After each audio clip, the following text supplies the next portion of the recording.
The pink slip of paper was taped to my front door at eye level. It smelled like cheap adhesive and damp paper. A 30-day notice to quit. An eviction notice for the house I grew up in, the house my father built. But the most jarring part was not the threat of losing my home. It was the signature at the bottom of the property transfer attached to the back. It was my signature, my own ink, my own handwriting, used as the weapon to destroy me. Welcome back to Aura Vengeance, where quiet observation always defeats loud manipulation. If stories about unmasking family betrayal and serving cold, calculated justice are your kind of thing, you are in the right place. Drop a comment telling me your age and where you are listening from, and make sure to subscribe so the next story finds you. To understand how my own mother and sister-in-law legally stole a $450,000 house, you have to rewind 2 weeks. Tuesday, late October. The digital clock on my microwave read 1:14 a.m. In the New Jersey suburbs, a doorbell ringing past midnight only means one thing: tragedy. I stood in my foyer in a fleece robe, unlatching the deadbolt. The amber porch light hit my mother Barbara first. Her hands covered her mouth and her chest heaved with ragged, shallow breaths. Next to her stood my sister-in-law Jessica. Her mascara was smeared down her cheeks. They pushed past me into the house, bringing the sharp smell of autumn rain and panic with them. "Jason is in jail," Barbara gasped. She clutched her leather purse to her chest like a shield, her fingernails dug into the strap. "A terrible misunderstanding, Emily. A felony charge." She could barely get the words out between sobs. "I am a data analyst for a logistics firm. I deal in spreadsheets, predictability, and risk assessment. I do not deal in midnight bail bonds." But seeing my mother tremble altered the math in my head. "Bail is $250,000, Jessica said. Her voice was thick, slick with tears. "The bondsman needs collateral. Tonight. Right now. If we do not secure it, they are transferring him to county lockup. He will not survive county, Emily. You know him." The fear in their eyes was convincing. It bypassed my logic and targeted the softest part of my loyalty. Jessica reached into her oversized tote bag and pulled out a blue cardboard folder. She dropped a stack of papers on my kitchen island. The thud echoed in the quiet room. "It is just a temporary hold for the bondsman," she promised. "Just to show the court we have liquid assets. We tear it up the minute the judge reviews it tomorrow." I looked at my mother. Her eyes pleaded with me. I reached into my pocket for the vintage Mont Blanc pen my late father gave me for college graduation. I did not know it yet, but my brother was not sitting in a jail cell that night, and I was about to sign away the only thing my father ever left me. My father was a man who trusted concrete things. He trusted wood. He trusted steel. He trusted the finality of ink on a page. When he handed me a vintage Mont Blanc pen on the afternoon of my college graduation, he did not offer a grand speech about changing the world. He offered a rule for survival. He told me to never let the nib of the pen touch the bottom of a page until the cap had traced the top. You read the header. You identify the nature of the document. You ground yourself in the verifiable facts before you commit your name to the line. It was a grounding technique designed to separate emotion from legal reality. Standing in my kitchen at 1 a.m, I pulled that exact pen from the pocket of my robe. The black resin felt cool and familiar against my palm. I reached toward the blue cardboard folder sitting on my granite island. I intended to follow my father's rule. I intended to slide the cap across the top margin of the paperwork. But as my arm moved forward, my mother lunged. Barbara did not reach for my hand to seek comfort. She gripped my wrist. Her fingers clamped down with a terrifying, unyielding strength. Her nails pressed sharp half-moons into my skin. "Please, Emily," she sobbed. Her voice pitched into a ragged, hysterical frequency. "Every single minute counts. If we delay, they put him on the transport bus." The human brain is poorly equipped to handle sudden, intense emotional crossfire. The logic centers shut down, and the survival instincts take over. I looked at my mother. Her face was pale, and her eyes were wide with genuine terror. She anchored my arm, rendering my father's grounding technique impossible. Jessica stood on the other side of the island. She worked as a senior loan processor for a regional mortgage firm. She handled hundreds of closing packets a month. She possessed a terrifying fluency with paperwork. She did not hand me the stack of documents. She maintained physical control of the paper at all times. She laid the folder flat on the counter and peeled the pages back from the bottom right corner. She lifted them just high enough to expose the blank signature lines waiting for my ink. The top sheet was visible. I saw a bold black logo belonging to a local bail bond agency. I saw the words "Temporary Collateral Agreement" printed in a sterile serif font. I saw my brother's full legal name, Jason Thomas Woods. What I did not see was the sleight of hand occurring beneath that top page. Jessica had arranged a masterclass in misdirection. Tucked seamlessly beneath the legitimate bail paperwork was a completely different document, a binding, unalterable quitclaim deed. When she folded the top pages upward, she presented the bottom of the deed. I was not signing a temporary hold for a bondsman. I was signing away the equity, the title, and the legal ownership of the home my father built. I pressed the nib of the Montblanc to the paper. The friction of the metal gliding over the thick paper felt loud in the tense room. I signed my name once. I signed it twice. I initialed the bottom margin. A man stepped out of the shadows near my front door. Jessica had introduced him briefly as Greg, the notary from the agency. He wore a damp gray trench coat and carried a heavy leather satchel. He smelled faintly of stale cigarette smoke and wet asphalt. A legitimate state commission notary is required by law to verify the identity of the signer. They must ask for a driver license or a passport. They must record the document type and the identification serial number in a bound ledger. Greg asked for nothing. He did not look me in the eye. He simply walked to the kitchen island, pulled a heavy brass stamp from his satchel, and pressed it down onto the paper. The thud of the metal stamp hitting the granite counter sounded heavy. It was a cold, final sound. The ink dried. Jessica closed the blue folder, and in that precise moment, the atmosphere in the room shifted. The frantic, suffocating panic that had filled my foyer 10 minutes earlier simply evaporated. Barbara let go of my wrist. Her tears stopped flowing. She wiped her cheeks with the back of her hand and smoothed the front of her coat. Jessica tucked the folder into her oversized tote bag and let out a long breath. It was not a shaky, terrified exhale. It was a clean, satisfied sigh. The kind of breath a person takes when a difficult, tedious chore is finally crossed off a list. "We will handle the rest at the courthouse," Jessica said. Her voice was steady now. The tremor was gone. "Try to get some sleep, Emily." They walked out the front door. The deadbolt clicked shut behind them. By 1:35 a.m., my driveway was empty. The house settled into a deep silence. I stood alone in the center of the kitchen. I turned on the kettle and made a cup of chamomile tea. I sat on a bar stool and stared at the empty space on the granite island where the blue folder had been. I felt a strange, hollow anxiety expanding in my chest. Something was wrong. I could not name it, but my subconscious was already analyzing the anomalies. The lack of identification requested by the notary, the sudden recovery of my weeping mother, the specific, calculated way Jessica shielded the top of the signature pages. I left the tea untouched on the counter. The water turned cold. When the sun came up the following morning, the emotional fog lifted. The data analyst inside my head clocked in for work. Data analysts do not sit idle with uncertainty. We hunt for variables. We isolate facts.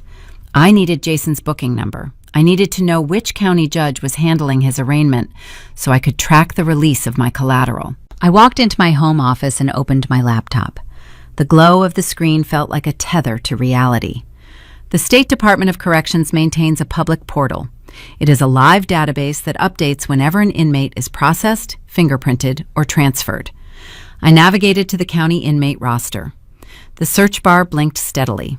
I typed Jason Thomas Woods. I selected the parameters for the previous 24 hours. I hit enter. The system loaded. A small gray circle spun on the screen for 3 seconds. 0 results found. I frowned. Perhaps they misspelled his name during intake. I broadened the search parameters. I searched by his date of birth. I searched by his last name alone. I expanded the radius to include the 3 neighboring counties. 0 results found. There was no booking photo. There were no listed charges. There was no assigned bail amount. The database was entirely empty. I sat back in my desk chair. The quiet of the house suddenly felt heavy. Jason was not in the county lockup. He had not been arrested last night. He had not been arrested at all. There was no midnight transfer bus. There was no desperate need for temporary collateral. My eyes drifted to the window looking out over the front lawn of the property my father worked his entire life to secure. The cold dread crept up the back of my neck. If there was no bail bondsman waiting at the courthouse, then who exactly did I just give my signature to? In my line of work, a sudden absence of data is never a glitch. When a logistics tracking system goes dark, you do not assume the servers simply needed a rest. You assume a deliberate severance. You assume a breach.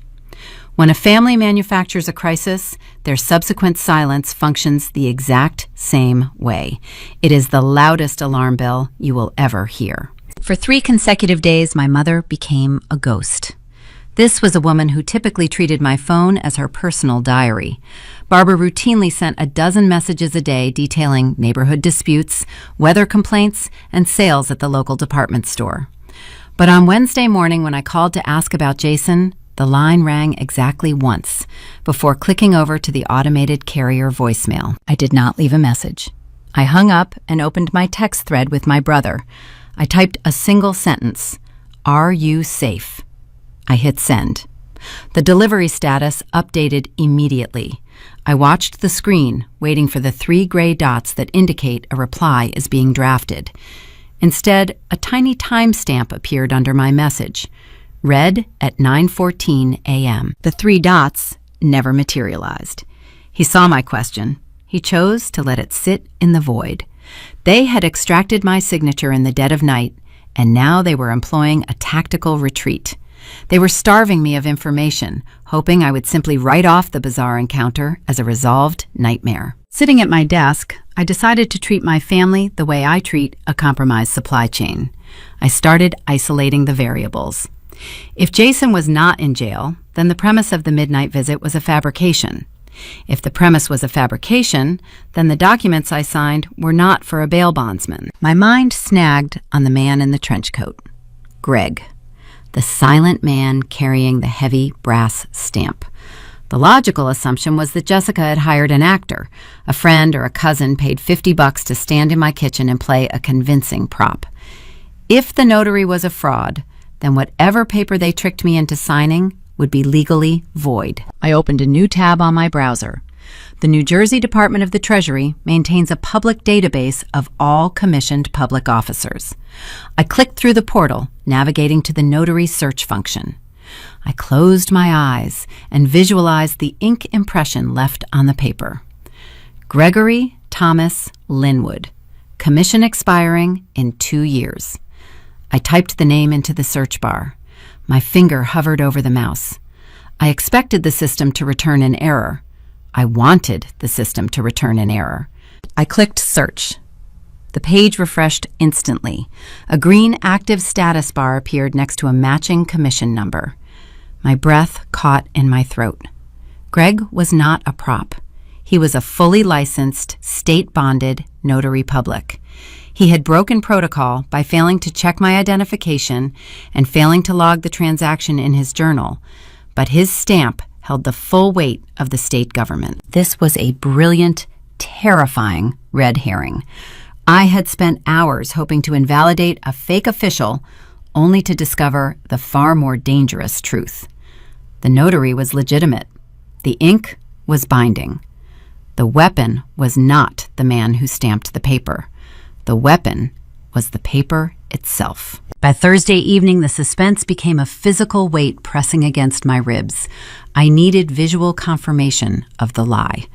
I grabbed my car keys and drove across town to the sprawling townhouse complex where Jason and Jessica lived. Their neighborhood was a maze of faux brick facades and manicured hedges funded by exorbitant homeowner association fees.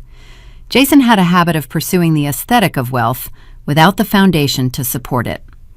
I parked my sedan down the street from their unit under the shadow of a dying elm tree. I turned off the engine and rolled down the window. The crisp November air bit at my cheeks. Jason parked his heavy-duty truck in the driveway. The pavement beneath it was dry. The engine block emitted no heat waves. He had been home for hours. I looked toward the front of their townhouse. The sheer linen curtains in the living room were drawn, but the interior lights were blazing. Shadows moved across the fabric. A flat-screen television flashed blue and silver light against the walls. A figure approached the window, holding a stemless glass. It was Jessica. She tilted her head back, taking a long sip of pale wine. A second shadow joined her. Jason. He wrapped an arm around her waist, and she leaned into his shoulder, shaking with silent laughter. There were no frantic phone calls to criminal defense attorneys. There were no tears. There was no desperate scramble to secure a release from county lockup. They were simply relaxing on a Thursday night. They were waiting for the ink to dry on whatever future they had just stolen from me. I sat in my cold car, gripping the steering wheel until my knuckles ached. The betrayal was no longer an abstract theory on a state website. It was a tangible, living thing unfolding 20 yards away. I put the car in drive and pulled away from the curb, leaving them to their celebration. The next morning, the quiet psychological warfare shifted into physical reality. I was standing at my kitchen island pouring a cup of coffee when the sound of heavy tires crunching over gravel broke the suburban silence. I walked to the front window and pulled back the blinds. A white Ford Transit van was backing into my driveway. The vehicle bore no company logos. The side panels were blank and dusted with road salt. Two men stepped out of the cab. They wore scuffed work boots, thick denim jackets, and utility belts weighed down with tape measures and laser levels. The passenger pulled a metal clipboard from the dashboard and gestured toward my roofline. I did not panic. I set my coffee mug on the counter, walked to the foyer, and opened the front door. The morning cold swept into the hallway. "Can I help you?" I asked. My voice remained steady, level, revealing nothing. The lead contractor paused. He looked at me, then looked down at the paperwork clipped to his board. He removed his mirrored sunglasses, squinting at the house number bolted to the porch pillar. "Sorry to bother you, ma'am," he said. He tapped a thick finger against a printed work order. "We are scheduled to pull the preliminary dimensions for a load-bearing wall removal." I crossed my arms over my chest. "I have not scheduled any renovations." The contractor frowned. He pulled a smartphone from his pocket and scrolled through an email thread. He looked back up at me, his expression shifting from polite confusion to professional annoyance. "We were not hired by the current tenant," he said slowly, enunciating the words as if I were failing to grasp a simple concept. "We were hired by the new property owners. We are supposed to measure the space for a full kitchen gut." The wind blew a dead leaf across the porch. The sound of it scraping against the wood felt impossibly loud. "The new property owners," I repeated. "Yes, ma'am." He turned his phone screen toward me just enough for me to see the bold text in the email subject line. He tapped the glass. "The clients assured us the property was vacant this morning." The word vacant hung in the frigid air between us. It was not a suggestion. It was a deadline. The family that stood weeping on my porch 3 days ago had already moved to the next phase of their schedule. They were not merely taking the deed. They were erasing my existence from the floor plan. After the white utility van backed out of my driveway, I did not scream. I closed the front door and locked the deadbolt. A loud reaction is a useless expenditure of energy. The contractors measuring my kitchen were merely symptoms of a larger hidden disease. If someone claims ownership of a physical asset, they must leave a paper trail. I am a data analyst. I hunt for breadcrumbs left in ledgers. I find the broken patterns. I walked out to the curb. My black metal mailbox stood on a wooden post near the street.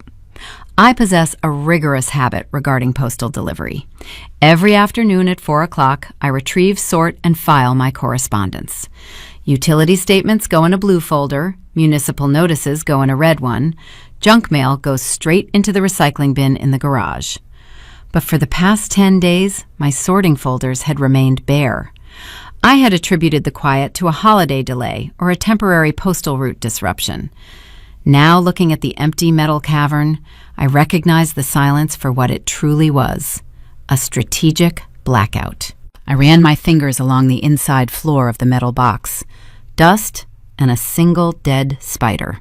Nothing else. I pushed the door shut. As the hinge swung upward, a flash of white caught my eye. A single envelope had slipped between the back seam of the metal housing and the wooden post, wedged tightly out of normal view. I pulled it free. The paper felt slightly warped from the morning dew. I looked at the return address printed in the upper left corner. It bore the blue umbrella logo of my homeowner insurance provider, the same company my father had used for 30 years to protect this property. I turned my attention to the plastic window in the center of the envelope. The recipient name should have read Emily Woods. It did not. The bold black ink spelled out something entirely different. J&J Holdings, LLC. J&J. Jason and Jessica. The puzzle pieces snapped together with a cold, metallic finality. My sister-in-law was not merely a crying wife standing on my porch, acting out a script of panic. She was the architect of the theft. Jessica worked as a senior loan processor at a regional mortgage firm. Her daily existence involved underwriting guidelines, title transfers, and escrow protocols. She navigated the bureaucratic labyrinth of real estate law the way a veteran pilot flies through a storm. She knew exactly which forms required secondary verification and which ones relied solely on a blind notary stamp. To steal a house, you cannot simply record a fake deed. You must prevent the original owner from receiving the automated state notifications regarding the transfer. Jessica understood the vulnerability of the postal system. Anyone with a credit card and an internet connection can submit a change of address form online. She diverted my municipal mail to a private post office box, rendering me blind to the shifting reality of my own home. The wedged insurance envelope was a clerical error, a minor glitch in her otherwise flawless execution. I carried the damp envelope into my home office and sat at my desk. I opened my laptop. The time for speculation was over. I needed raw, unvarnished data. I brought up the search engine and typed the web address for the county property tax assessor. This portal is the definitive ledger for municipal real estate. It does not lie, it does not manipulate, it simply reflects the recorded truth. I navigated to the public search tab. The cursor blinked steadily in the property address field. I typed the house number. I typed the street name, Maple Drive. I clicked the gray search button. The web page buffered. A small blue circle spun in the center of the screen. 1 second, 2 seconds, 3 seconds, 4 seconds. Those 4 seconds felt like standing on the edge of a high cliff, waiting for a gust of wind to decide your fate. The page refreshed. A grid of property details populated the screen. Parcel identification number, lot dimensions, assessed tax value. My eyes bypassed the physical descriptors and locked onto the row labeled Current Owner of Record. The name Emily Woods was gone. In its place stood the cold corporate moniker, J&J Holdings, LLC. The recorded date of transfer matched the exact day following their midnight visit. I stared at the bright screen. My father had paid the mortgage on this structure for 25 years. He spent his weekends repairing the gutters, painting the trim, and planting the oak tree in the front yard. He handed me the keys with hands calloused by decades of labor. With one sleight of hand, a single signature, obtained under extreme emotional duress, my brother and his wife had erased all of it. They had converted a family legacy into a limited liability corporation. For 3 days, I lived in the house like a ghost haunting my own hallways.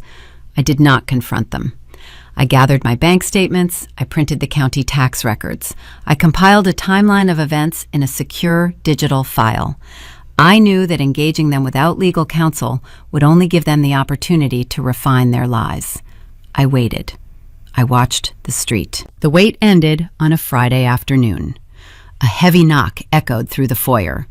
It was not the rhythmic, friendly tap of a neighbor dropping off a package.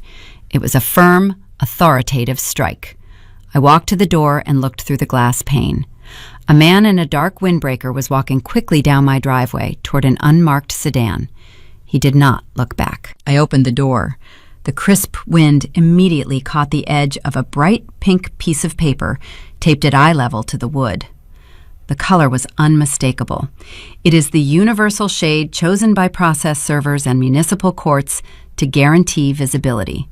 I peeled the tape away and held the paper in my hands. It was a formal legal document printed on heavy cardstock. The header read, 30-day notice to quit. It was a standard eviction notice in the state of New Jersey. The text outlined a demand to vacate the premises, remove all personal belongings, and surrender the keys. It cited termination of tenancy. The sheer audacity of the legal phrasing struck me. They were legally defining me as a tenant in the house I inherited. At the bottom of the page, the document listed the enforcing landlord. The plaintiff, demanding my removal from the property, was J&J Holdings, LLC. The breath left my lungs in one jagged exhale. The pink paper fluttered slightly in my trembling hands. This was the final step of their operation. They did not just want the equity. They did not just want the title. They wanted the physical structure. They wanted me out on the street. My brother was not facing a felony. He was facing a financial shortfall, and they had decided my home was the solution. The conflict was no longer a silent family dispute occurring behind drawn curtains and altered digital records. It had arrived at my front door. It was a formal declaration of war. And in war, you do not call the enemy to complain. You find them where they feel the safest. Telephone communication offers a convenient shield for a liar. It allows a deceiver to hold the device away from their ear to roll their eyes, or to simply terminate the connection when the questions become difficult to answer. I refused to grant my mother the luxury of distance. If she possessed the nerve to orchestrate the theft of my inherited home, she would have to look me in the eye while acknowledging the result. Every Tuesday at 10 in the morning, Barbara maintained a strict social ritual. She met two peers from her neighborhood garden club at a boutique bakery downtown. My mother structured her entire existence around public optics. She cultivated the persona of a selfless, devoted matriarch sacrificing for her children. During my youth, Jason played the role of the charismatic athlete who wrecked cars and required constant financial rescues. I played the role of the quiet student expected to manage my own problems without assistance. Barbara viewed my independence not as an achievement, but as a resource she could harvest to subsidize my brother. I parked my sedan down the street from the bakery. The brass bell above the heavy glass door chimed as I walked inside. The air smelled of roasted espresso beans and warm butter. The dining area bustled with morning patrons. I scanned the room, isolating my target. Barbara sat in a curved leather booth near the front window. She wore a tailored beige sweater. A delicate pearl necklace rested against her collarbone. She was laughing. She held a small silver fork, picking careful pieces from a lemon scone. The weeping, breathless woman who had begged for my signature on my porch 2 weeks ago did not exist. That terrified version of my mother was a temporary ghost manufactured for a single midnight performance. I walked toward her booth. My footsteps made no sound on the polished concrete floor. One of her companions noticed my approach first.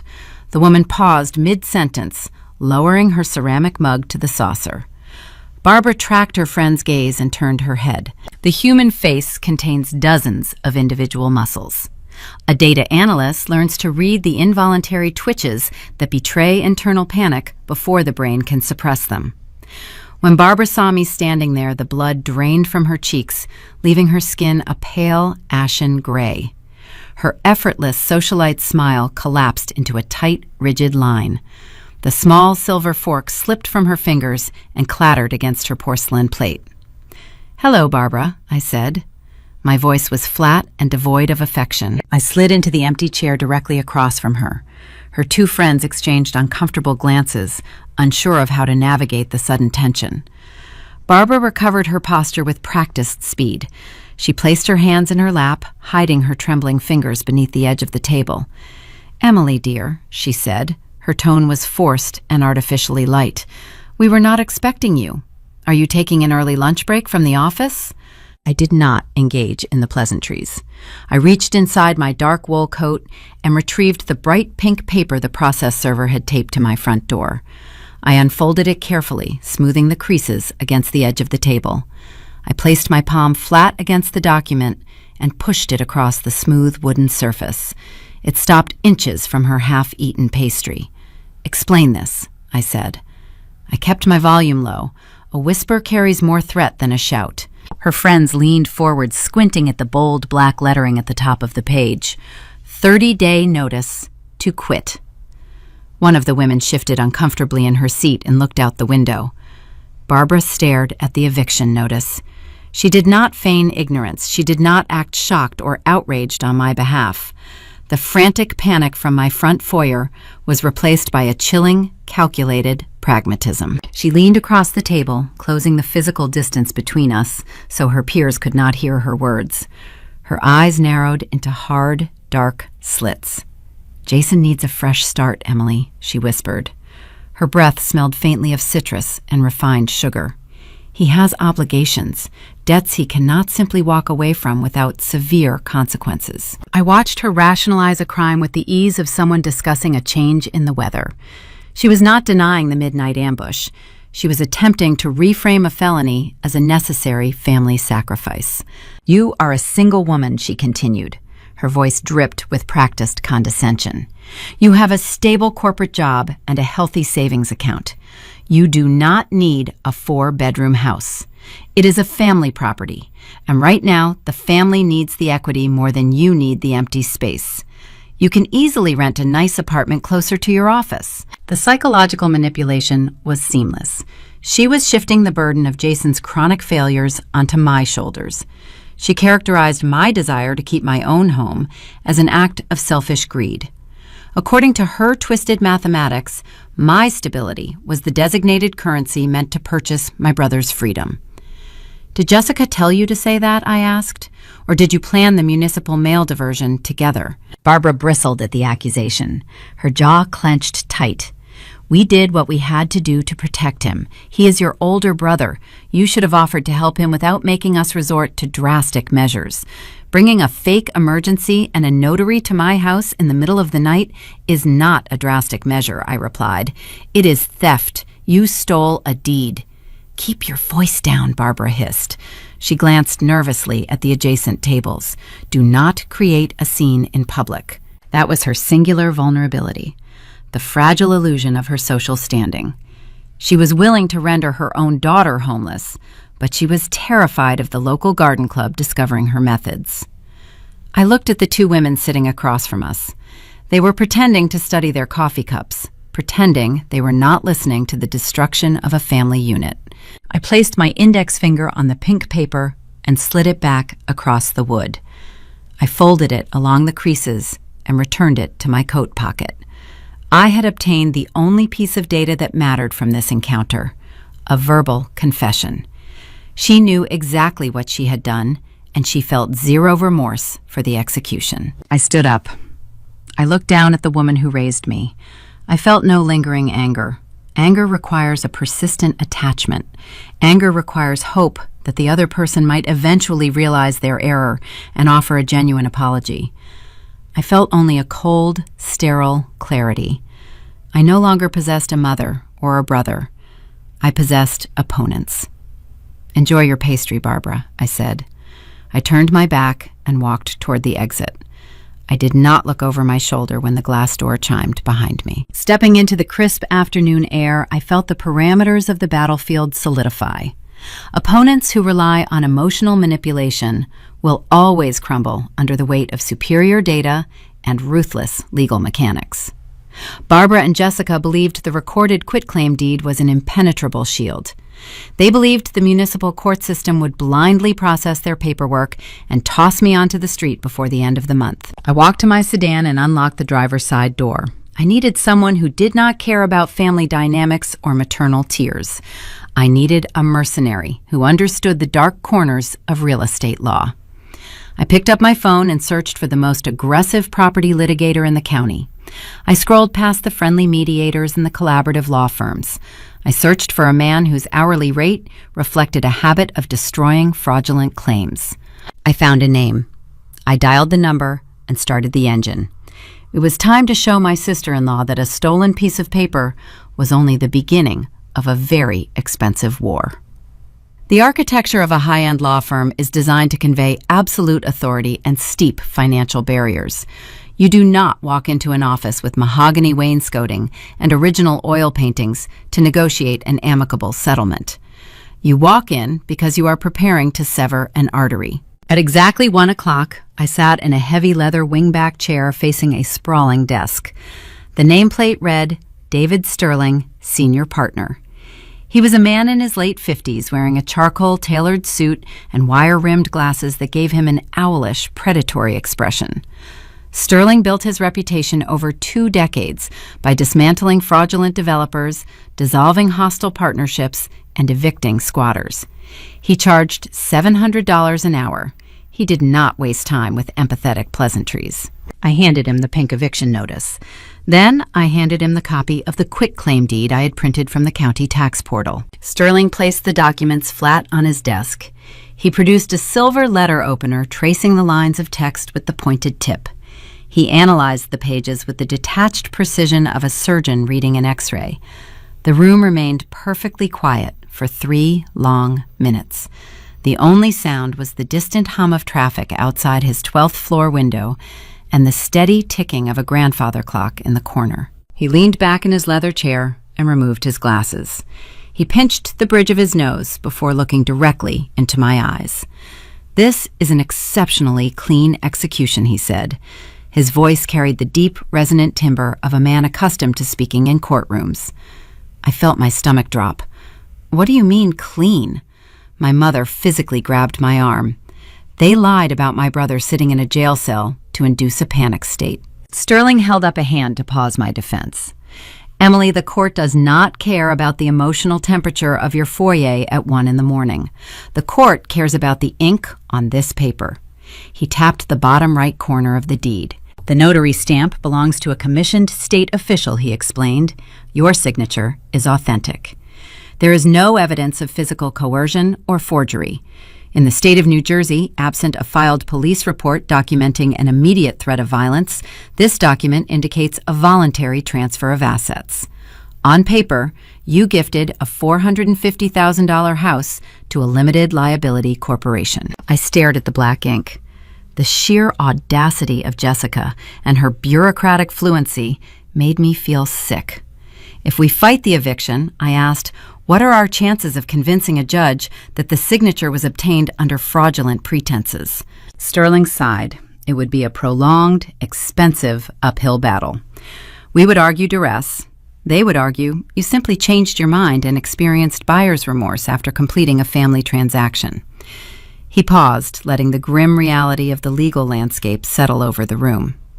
"But defending the eviction is actually the least of your concerns right now." He opened a thick manila folder resting near his keyboard. He pulled out a dense stack of heavily redacted banking documents. He turned the stack around and pushed it across the desk toward me. "They are not planning to sell the property," he stated flatly. "A sale takes time. It involves public listings, appraisals, and waiting periods. Your sister-in-law needed liquid capital immediately." I looked down at the unfamiliar forms. The logo at the top belonged to Chase Bank. I recognized the layout of a standard loan origination packet, but the numbers printed in the bold columns made no sense. Sterling tapped a specific row on the second page. "I ran a comprehensive title history search 2 hours before you arrived," he said. "Yesterday morning, J&J Holdings secured a home equity line of credit against the appraised value of the property. The principal amount is $300,000. The air vanished from my lungs. A cold, creeping numbness spread down my arms. A HELOC is a revolving credit line tied directly to the equity of a home. When a homeowner borrows against that equity, the bank places a primary lien on the title. If the borrower defaults on the monthly payments, the bank possesses the legal right to foreclose on the property and seize the asset, regardless of who resides inside. Jessica used her position as a senior loan processor to push the application through the underwriting department at lightning speed. She knew the exact algorithms the bank utilized to verify income and assess risk. She bypassed the standard appraisal process, utilizing an automated desktop valuation. She fed my stolen deed into the banking system, and the system spat out a staggering amount of cash. They did not just take the physical structure of my house. They transformed the equity my father spent a lifetime building into their own personal ATM. They strapped a massive anchor of debt to the foundation and walked away with the capital. Even if I somehow convinced a judge to void the eviction and return the deed to my name, the property would remain saddled with a $300 lien I could never afford to satisfy. I felt a sudden, overwhelming urge to throw up. I closed my eyes, pressing my palms flat against my thighs to stop them from shaking. "How is that possible?" I whispered. "A bank does not distribute that kind of capital in 10 days without running a comprehensive background check on the newly formed LLC." Sterling offered a grim smile, the smile of a lawyer examining a beautiful, flawless crime. "Your sister-in-law is a licensed mortgage professional. She likely secured a bridge loan using an expedited commercial channel. She exploited professional courtesies and forged the required income verification. It is highly illegal, but highly effective." I opened my eyes and looked at the banking documents again. The scale of the theft was staggering. This was not a desperate scramble to pay a bail bondsman. This was a calculated, premeditated financial extraction. If they successfully pulled $300,000 out of the equity, I said, attempting to process the raw data. Why did they need it so desperately? Jason has a decent job. Jessica earns a solid salary. Why risk a felony conviction to steal from their own blood? What requires that much liquid cash in under 2 weeks? Sterling closed the manila folder and turned toward his laptop. He typed rapidly, a series of sharp, precise keystrokes. "People do not commit brazen, high-risk fraud to fund a vacation or remodel a kitchen," he murmured, his eyes scanning the glowing screen. "They commit this level of fraud because they are staring down the barrel of something much worse. If your brother needed $250,000 overnight, he was either paying off a very dangerous creditor or attempting to bury a radioactive secret." Sterling clicked his mouse, bringing up a private investigative database accessible only to law enforcement and licensed attorneys. "Let us find out exactly what kind of fire Jason is trying to extinguish," he said. I sat in the heavy leather chair watching the progress bar load across the monitor. The walls of the office felt closer now. The quiet family dispute over an eviction notice had just escalated into a massive financial crime. My brother and his wife had crossed a Rubicon, and the answer loading on the lawyer's screen was about to pull back the curtain on a secret they were willing to destroy my life to protect. 48 hours can feel like a brief exhale on a weekend or an agonizing eternity in a waiting room. For me, those 2 days stretched into a tight wire of psychological endurance. I paced the hardwood floors of my house, listening to the settling of the foundation. Every creak of the floorboards sounded like a ticking clock. I was a data analyst, stripped of my raw materials, operating in a vacuum of information. I knew my family had stolen the deed. I knew they had extracted a staggering amount of capital from the equity. But the underlying equation still lacked the final variable, the motive. Thursday morning, the sky over New Jersey turned the color of bruised iron. A cold rain lashed against the living room windows. My cell phone vibrated on the kitchen counter. The caller identification displayed David Sterling. I answered on the first ring. "My investigator finished his preliminary audit," Sterling said. His voice was brisk, stripped of any conversational padding. "How quickly can you get to my office?" 20 minutes, I replied. When I walked into his mahogany suite, Sterling was not sitting behind his sprawling desk. He stood by the floor-to-ceiling window, watching the rain blur the city skyline. A single manila folder rested on the polished wood. It was thinner than the previous file, but it carried a distinct gravity. "Take a seat, Emily," he instructed, turning away from the glass. I sank into the heavy leather chair. Sterling walked over and opened the folder. He did not pull out property deeds or municipal tax records.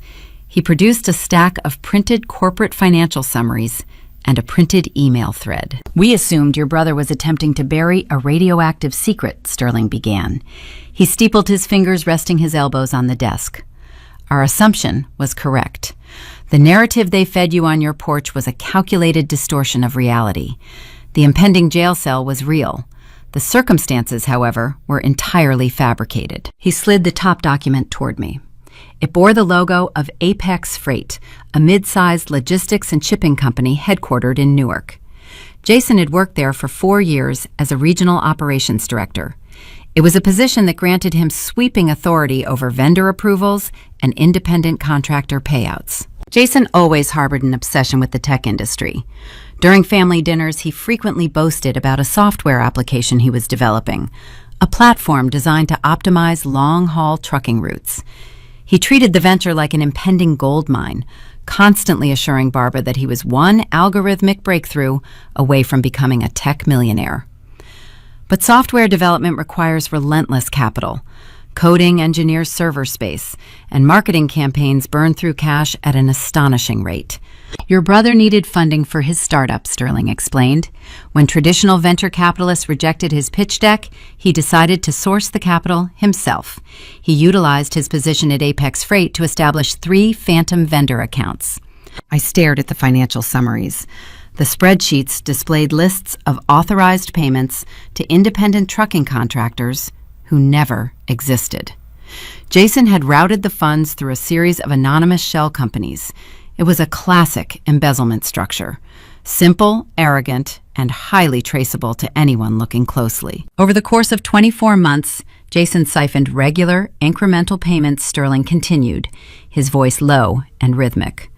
The total sum extracted from Apex Freight reached $280,000. A cold, heavy dread settled in my stomach. $280,000. The number mirrored the frantic ransom demand my mother had sobbed about in my foyer. "Apex Freight initiated an internal forensic audit 3 weeks ago," Sterling said. "They identified the phantom vendors. They traced the routing numbers directly to your brother. The corporate executives confronted him on a Monday afternoon." "Why did they not involve the authorities immediately?" I asked. "A theft of that magnitude constitutes a severe corporate crime." "Because public scandals terrify corporate boards," Sterling replied. "An embezzlement case signals internal vulnerability to their shareholders." The executive board offered Jason a quiet ultimatum, a closed-door resolution. Sterling tapped a printed email correspondence. The text outlined a stark, non-negotiable demand from the Apex Legal Department.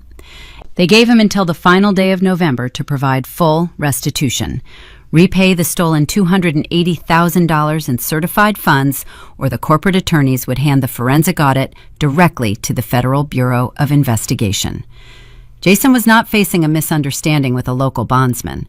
He was staring down the barrel of a federal wire fraud indictment. He was facing real, undeniable prison time. The pieces of the puzzle slammed together, locking into place with a sickening clarity. The midnight visit was not a desperate plea for a temporary favor. It was a premeditated extraction mission.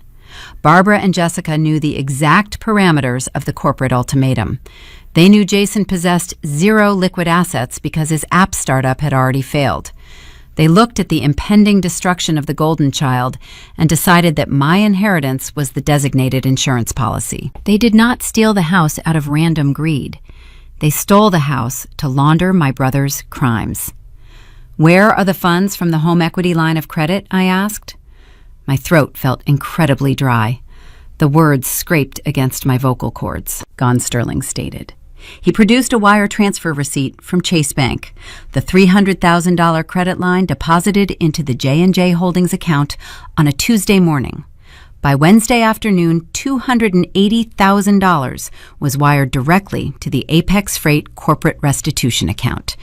Your brother bought his freedom using the equity your father spent 3 decades building. I looked at the wire receipt. The sheer sociopathy required to execute this maneuver paralyzed me. My own mother looked me in the eye, held my wrist, and weaponized my empathy to save her son from the consequences of his own felonies.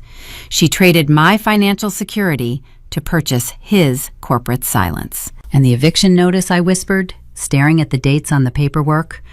Why not just leave me in the house? Why throw me onto the street? If I continued paying the basic utility bills, I might never have discovered the title transfer until years later. Sterling leaned forward, his expression hardening into a look of grim professional respect for the enemy. Because a resident owner eventually receives municipal notices, a resident owner files insurance claims. If you stayed in the house, you remained a lingering vulnerability. Furthermore, they now possess a $300,000 lien requiring substantial monthly payments. They need the property vacant so they can rent it out to cover the debt they just created. You are not just a nuisance, Emily. You are the final loose end. The eviction notice was the broom designed to sweep the evidence out the back door. They needed me erased from the property to finalize the laundering cycle. I sat in the mahogany office, absorbing the profound depth of the betrayal. There was no misunderstanding to clear up.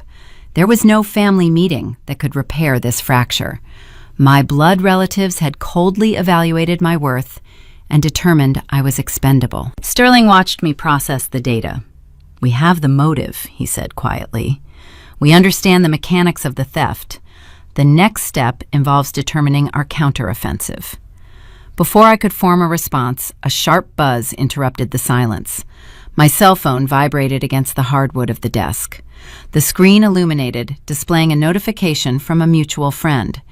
It was a forwarded image, a screenshot pulled from a social media platform. I reached for the phone and tapped the screen. While I was sitting in a law office discovering the vast federal crimes of my brother, Jessica was operating in a different reality. She was curating a digital illusion. The image on my screen showed a vibrant, sunlit patio at a high-end restaurant in Manhattan, and the caption beneath the photo was about to push the conflict past the point of a quiet legal dispute. It was a public taunt, an arrogant victory lap demanding a response. The most dangerous criminals do not boast about their victories. They remain quiet. They fold their stolen assets into mundane offshore accounts and fade into the background. They understand that visibility is a liability. My brother and his wife did not understand this fundamental rule of survival. They were not hardened criminals. They were narcissists who possessed a lethal combination of bureaucratic fluency and insatiable ego. As I sat in David Sterling's mahogany office, staring at the glowing screen of my cell phone, the magnitude of their arrogance washed over me. The screenshot, forwarded by my mutual friend, was pulled directly from Jessica's Instagram feed. It was a masterclass in curated delusion. The photograph captured a pristine afternoon on a rooftop terrace in Manhattan. The Hudson River sparkled in the background, offering a cinematic backdrop of wealth and leisure. In the foreground, Jessica and Jason sat at a wrought iron table. They held tall flutes of expensive champagne, tilting the rims together in a celebratory clink. Jessica wore a designer silk blouse and oversized sunglasses. Jason wore a tailored linen jacket, projecting the relaxed confidence of a successful tech entrepreneur. The lighting was perfect. The filter was flawless.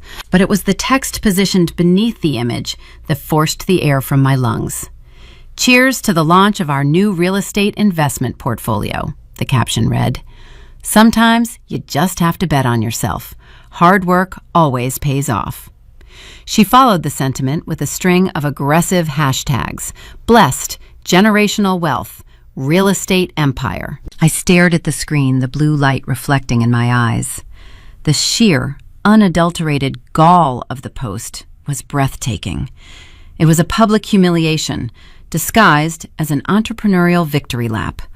While I was sitting in a law firm attempting to salvage the roof over my head, Jessica was utilizing my stolen inheritance to manufacture a digital brand. She was weaving a narrative of self-made triumph while actively processing my eviction. The generational wealth she hashtagged did not belong to her. It belonged to a man who spent 30 years waking up at 5 in the morning to pay a 30-year mortgage. A man who despised Jessica's superficiality and warned Jason repeatedly about living beyond his means. They were drinking champagne, purchased with the stolen equity of a dead man's labor. A primal, visceral anger surged in my chest. My thumbs hovered over the digital keyboard on the screen. The urge to react was a physical pressure demanding release. I wanted to tap the comment button. I wanted to type a single devastating paragraph exposing the raw truth. I wanted to tag the mutual friends, the country club acquaintances, and the Apex Freight corporate board. I wanted to burn their curated illusion to the ground, right there in the comments section, for all their peers to witness. The impulse to destroy their social standing was overwhelming. But I am a data analyst. I operate within a discipline that demands emotional suppression. An analyst understands that reacting to incomplete data only compromises the integrity of the final report. You do not show the enemy your weapon before you are standing on the battlefield. You do not interrupt an opponent when they are busy documenting their own hubris. I pulled my thumbs away from the keyboard. I took a deep, controlled breath, forcing the anger down into a cold, compressed space in my mind. I pressed the power button and the volume key simultaneously. The screen flashed, capturing the digital evidence. I opened my email application, attached the screenshot, and typed Sterling's email address in the recipient line. I added a timestamp and a brief subject heading. Social media documentation, J&J Holdings. I hit send. Sterling watched the process from behind his sprawling desk. He did not ask what I was doing. He simply waited for his computer monitor to chime, indicating the arrival of a new message. He clicked the icon, opened the attachment, and studied the image of the champagne glasses. He did not express shock or moral outrage. He nodded slowly, a gesture of profound, grim satisfaction. Opponents who require constant public validation are the easiest targets to dismantle in a courtroom, he said quietly. They view a legal system the same way they view a social media feed. They believe optics can overpower facts.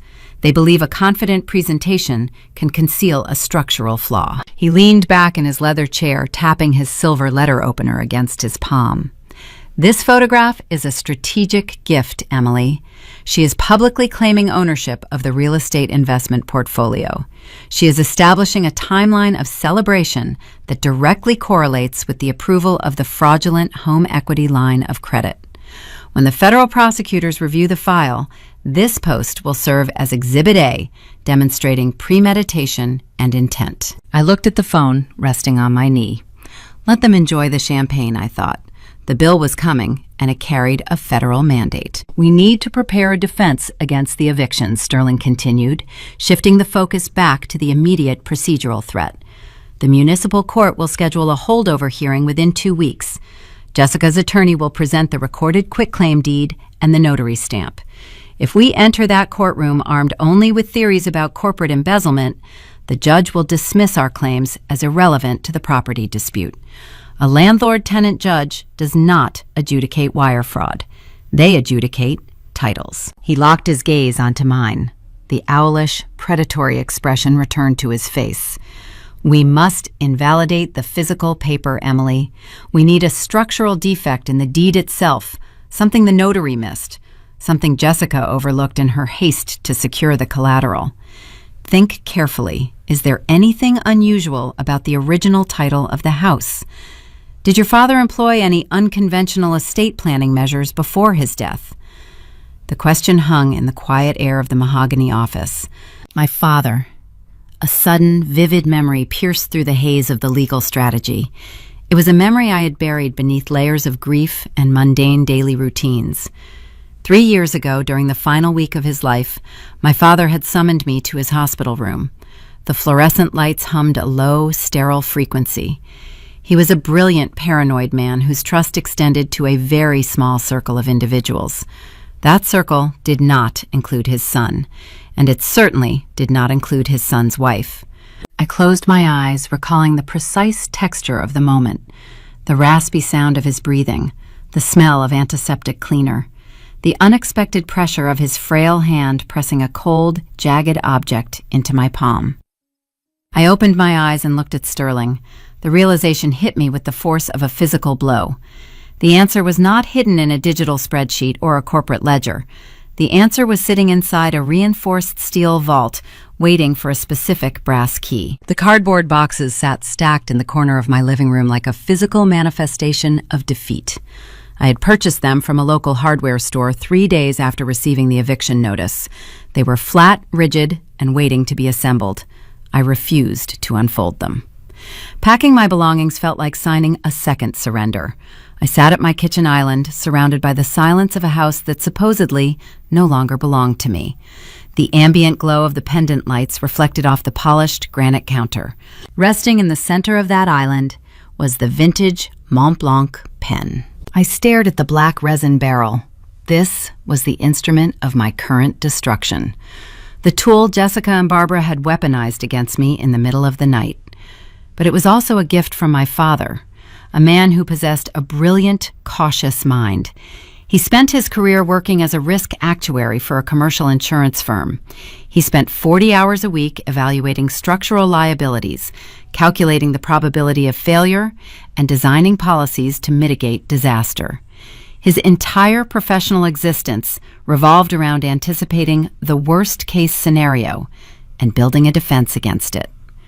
He applied that exact same philosophy to his personal life. He trusted very few people. He loved his family, but he observed our dynamic with a cold, clinical accuracy. He recognized Barbara's blind devotion to her eldest son. He witnessed Jason borrow money he never repaid, launch ventures that consistently failed, and walk away from obligations without a backward glance.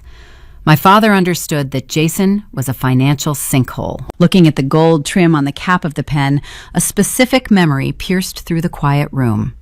It struck me, sharp and sudden, cutting through the residual fog of my current crisis. 3 autumns ago, the air in the oncology ward carried the distinct, sterile odor of iodine and bleached floor wax. The rhythmic beep of a heart monitor provided a steady, mechanical soundtrack to my grief. My father lay in a narrow, adjustable bed. His physical frame had wasted away, but his mind remained incredibly sharp. It was the final week of his life. Earlier that afternoon, he had asked Barbara and Jason to visit the hospital cafeteria to secure a cup of coffee. It was a deliberate dismissal. The moment the heavy wooden door clicked shut behind them, he gestured for me to lean closer. I pulled a plastic chair to the edge of his mattress. His breathing was shallow.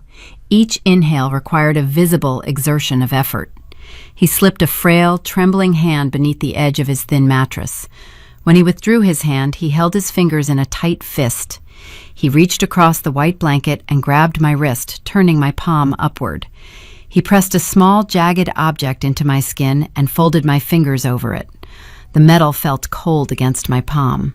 "Protect yourself, Em," he whispered. His voice was a raspy, strained rasp. I opened my hand slightly. A small brass key rested against my lifeline.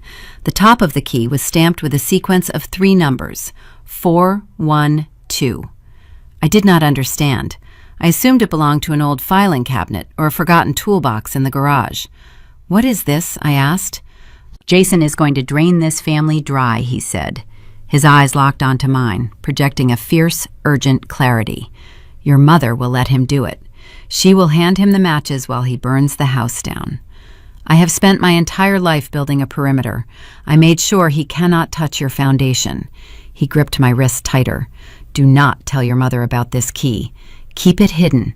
When the storm hits, you will know where to go." The memory faded, leaving me sitting in my kitchen, breathing heavily. I had buried that interaction beneath the chaotic grief of his funeral and the subsequent years of navigating a demanding corporate career. I had filed the brass key away in a wooden keepsake box, assuming the word foundation was merely a poetic metaphor for my emotional resilience or my education. My father did not speak in metaphors. He was an actuary. He spoke in legal structures. He spoke in titles, deeds, and verified assets. Your foundation. He meant the literal, physical, concrete, and timber of the house I was currently sitting inside. He meant the legal bedrock of the property. I pushed my chair back from the island. The legs scraped loudly against the hardwood floor. I walked rapidly down the hallway toward my bedroom. I opened the door of my closet and pulled down a small cedar chest from the highest shelf. The hinges creaked as I lifted the lid.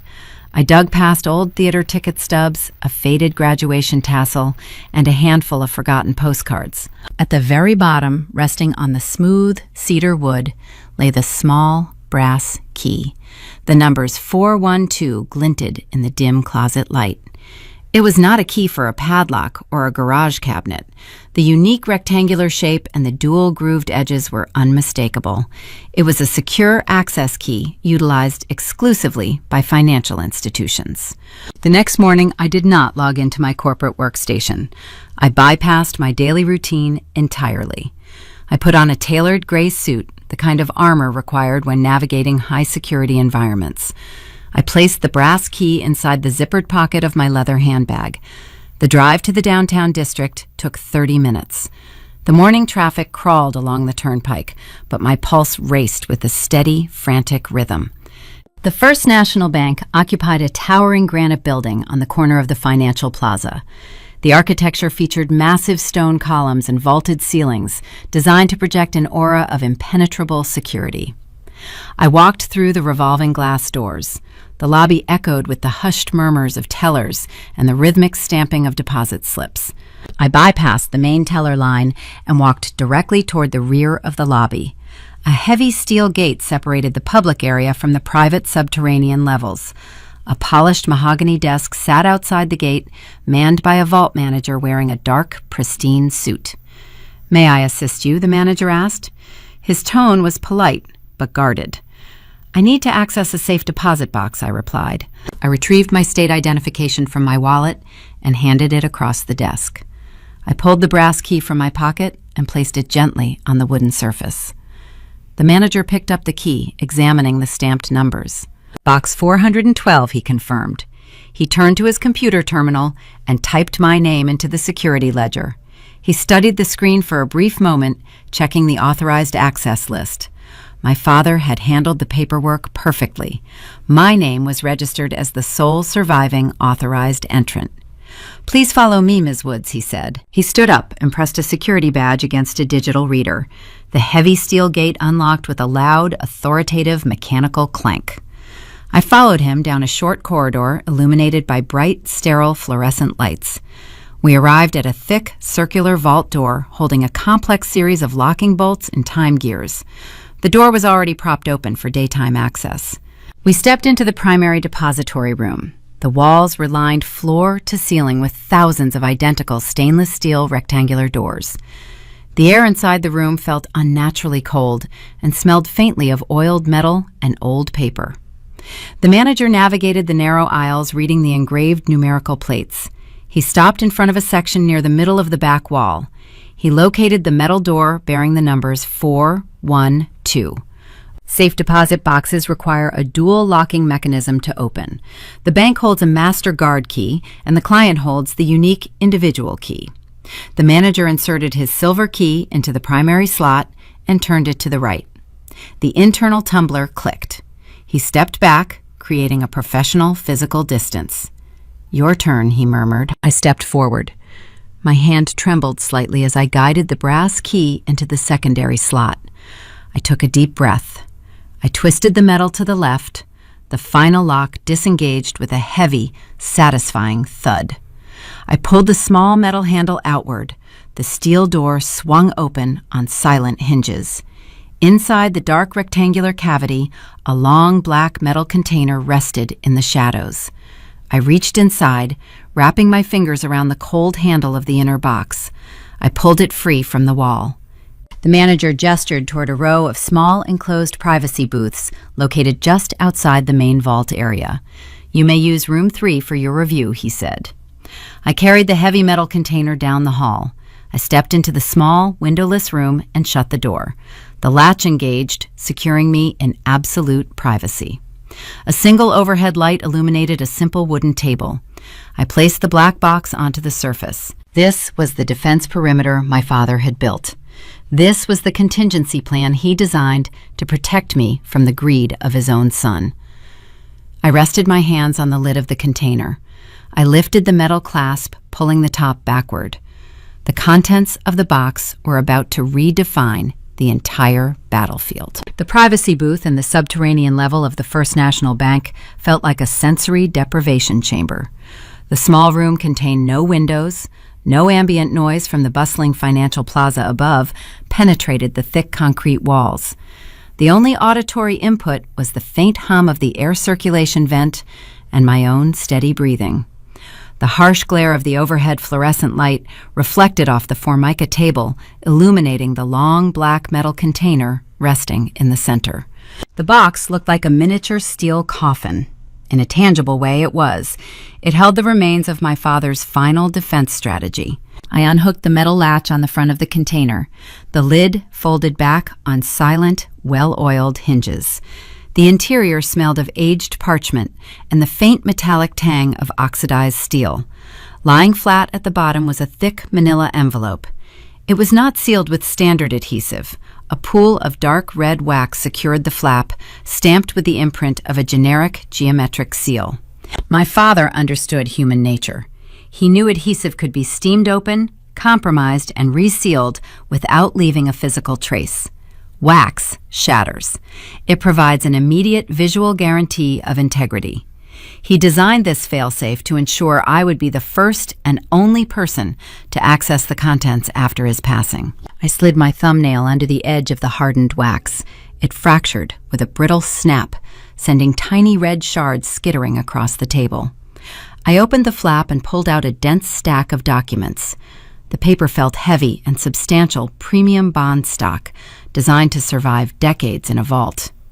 I separated the pages into two distinct piles. The first document was a warranty deed.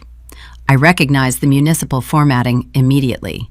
It was the original recorded master deed for the property on Maple Drive. But the grantee listed on the page was not Emily Woods. The name printed in bold black ink was The Woods Generation Skipping Irrevocable Trust. I turned my attention to the second stack of paper. It was a formidable legal instrument spanning 40 pages. The header was printed in a crisp, authoritative serif font, Declaration of Trust. I am a data analyst. I process dense information by scanning for structural anomalies, defining variables, and understanding the governing parameters. I began reading the clauses, translating the archaic legal terminology into operational reality. Standard estate planning usually involves a simple last will and testament, transferring assets directly to a designated heir upon death. A fee-simple absolute transfer. That is the exact assumption Jessica operated under. She assumed my father left the house to me outright. She assumed I held unilateral ownership. She assumed my signature alone possessed the power to surrender the equity to her newly formed limited liability corporation. My father knew better. He knew a direct transfer left me vulnerable to coercion, frivolous lawsuits, or calculated emotional manipulation. He chose an irrevocable trust. By legal definition, an irrevocable trust removes the physical asset from the taxable estate of the grantor and places it into an independent legal entity. The house did not belong to me. The house belonged to the trust itself. I flipped to page 14, navigating to the section outlining the trustee hierarchy. I located my name. I was designated as the primary beneficiary. I held the exclusive right to reside in the property, utilize its resources, and benefit from its shelter. I did not, however, hold the authority to dispose of it. I scanned the lines, searching for the governing authority. I found the designation listed in a subsequent paragraph. The managing trustee was an individual named Thomas Reed. Thomas was my father's old business partner, a retired commercial underwriter who viewed the world through the exact same cynical, analytical lens. Thomas was a man who demanded precision and despised shortcuts. He relocated to a quiet coastal town in Florida 5 years ago, but his fiduciary duty remained firmly anchored in New Jersey. My father selected him because Thomas was immune to Barbara's tears and Jason's fabricated emergencies. I traced my finger down to Article 7, subsection B, the restriction on the transfer of real property. The text was unequivocal. It explicitly stated that the title could not be conveyed, sold, encumbered, or transferred without the notarized signatures of both the primary beneficiary and the managing trustee acting in unanimous consent. I stopped reading. I sat perfectly still in the sterile banking booth. A slow, cold smile spread across my face, pulling at the corners of my mouth. It was not a smile of joy or relief.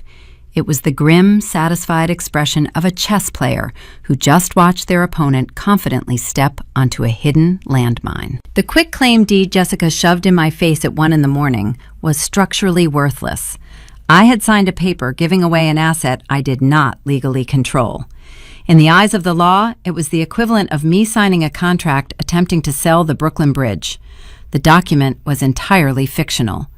The subsequent transfer to J&J Holdings was a bureaucratic illusion built on a foundation of sand. I traced the grooves of my father's signature on the final page of the trust declaration. He had anticipated the siege. He had constructed a fortress around my inheritance, ensuring that even if I stumbled, even if my empathy was weaponized against me in the dead of night, the walls would hold.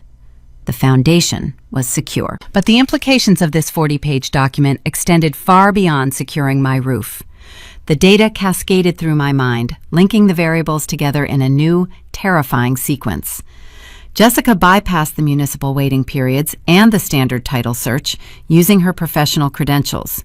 She recorded a fraudulent deed to establish her corporate ownership. But she did not stop at municipal theft. She took that fictional deed and presented it to Chase Bank as legitimate collateral. She used a void title to extract a $300,000 home equity line of credit. She signed federal banking forms attesting, under penalty of perjury, that her limited liability corporation held free and clear ownership of the property. She authorized a wire transfer to cover her husband's corporate embezzlement, utilizing funds secured by a phantom asset. The conflict shifted on its axis. The battle was no longer a domestic dispute over a residential eviction. It was no longer a question of proving emotional duress in a county civil court. By defrauding a federally insured financial institution, Jessica had triggered a devastating chain reaction. Bank fraud is not a civil disagreement. It is a federal crime investigated by federal agents and prosecuted by the Department of Justice. The penalty for violating Title 18 of the United States Code is severe, unyielding, and carries a mandatory minimum sentence. I carefully stacked the heavy parchment, aligning the edges with precise, deliberate movements. I placed the documents back into the manila envelope. I did not need to scream at my mother in a coffee shop. I did not need to draft a hostile response to a smug social media post. I held the detonator to their entire fabricated existence. I placed the envelope into my leather handbag and zipped it shut.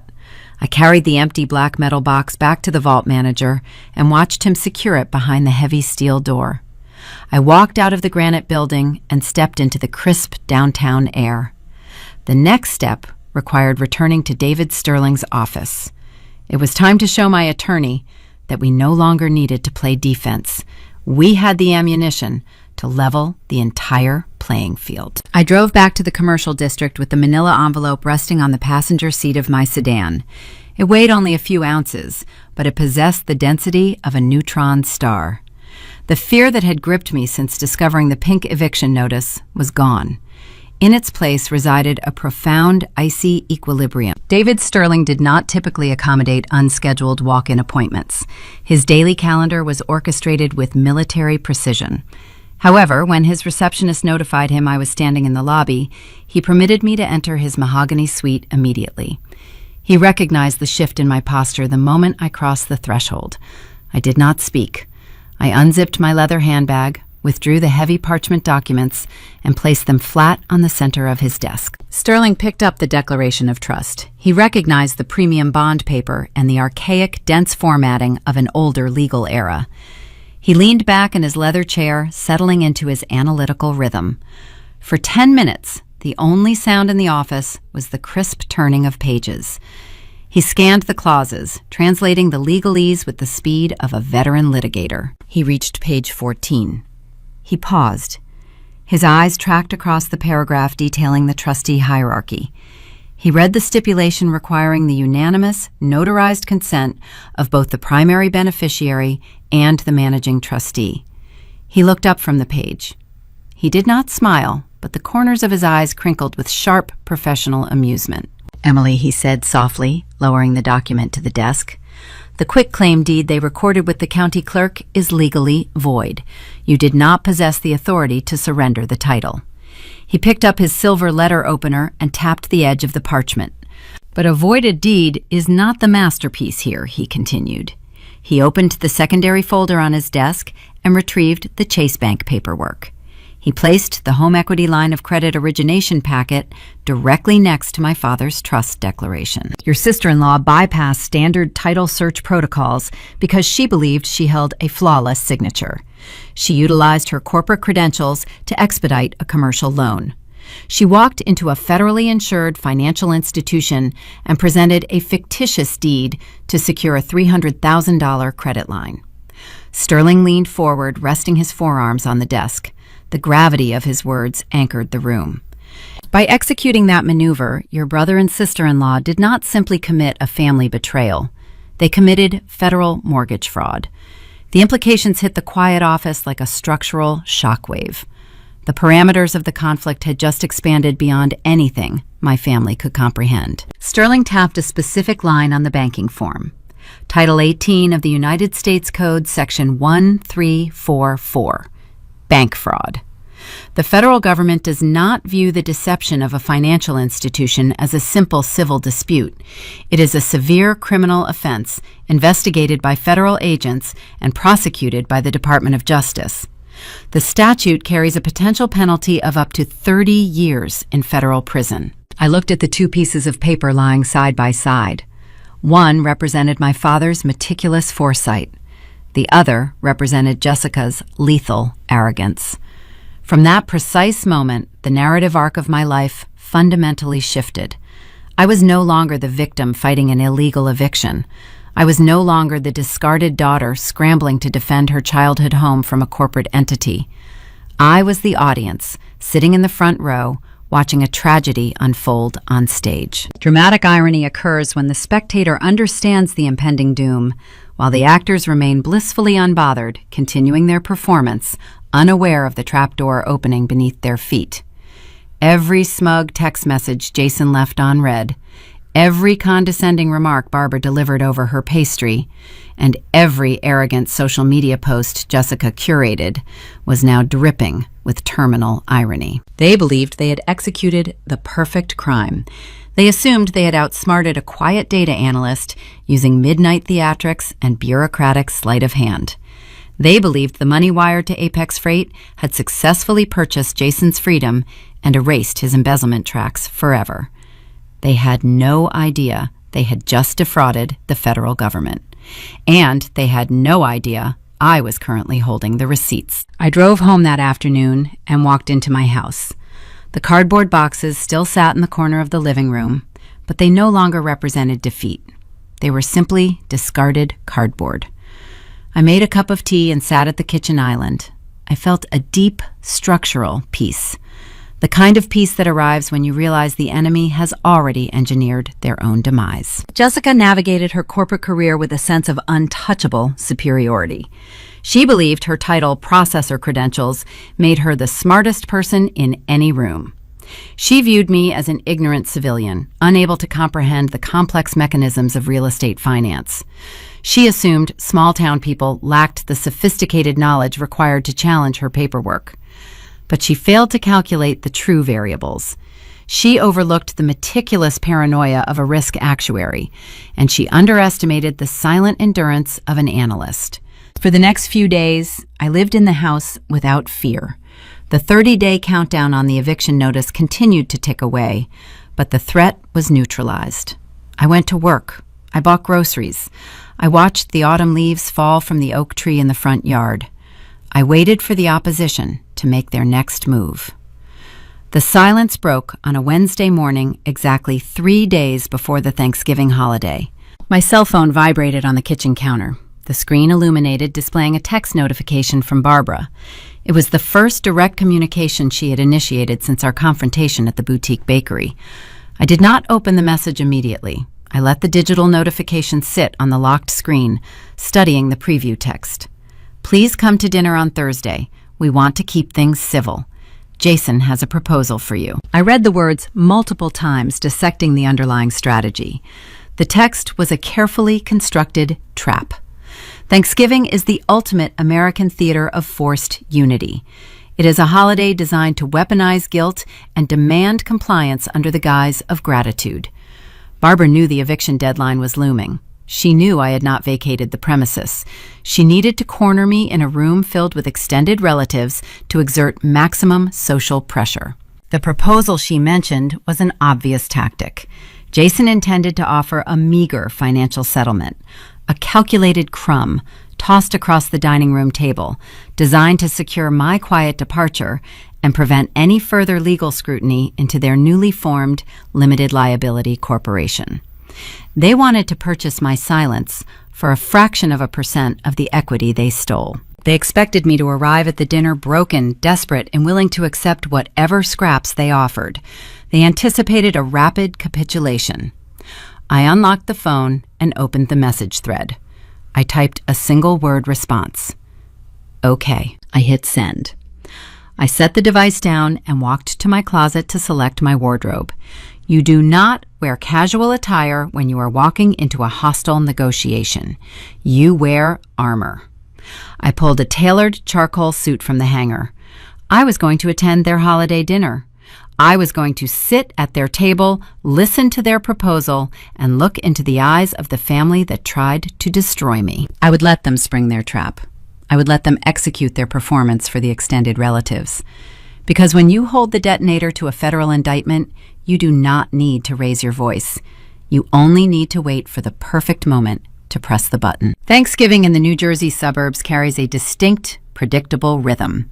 It involves crowded driveways, overflowing coat closets, and dining tables groaning under the weight of roasted poultry and generational resentment.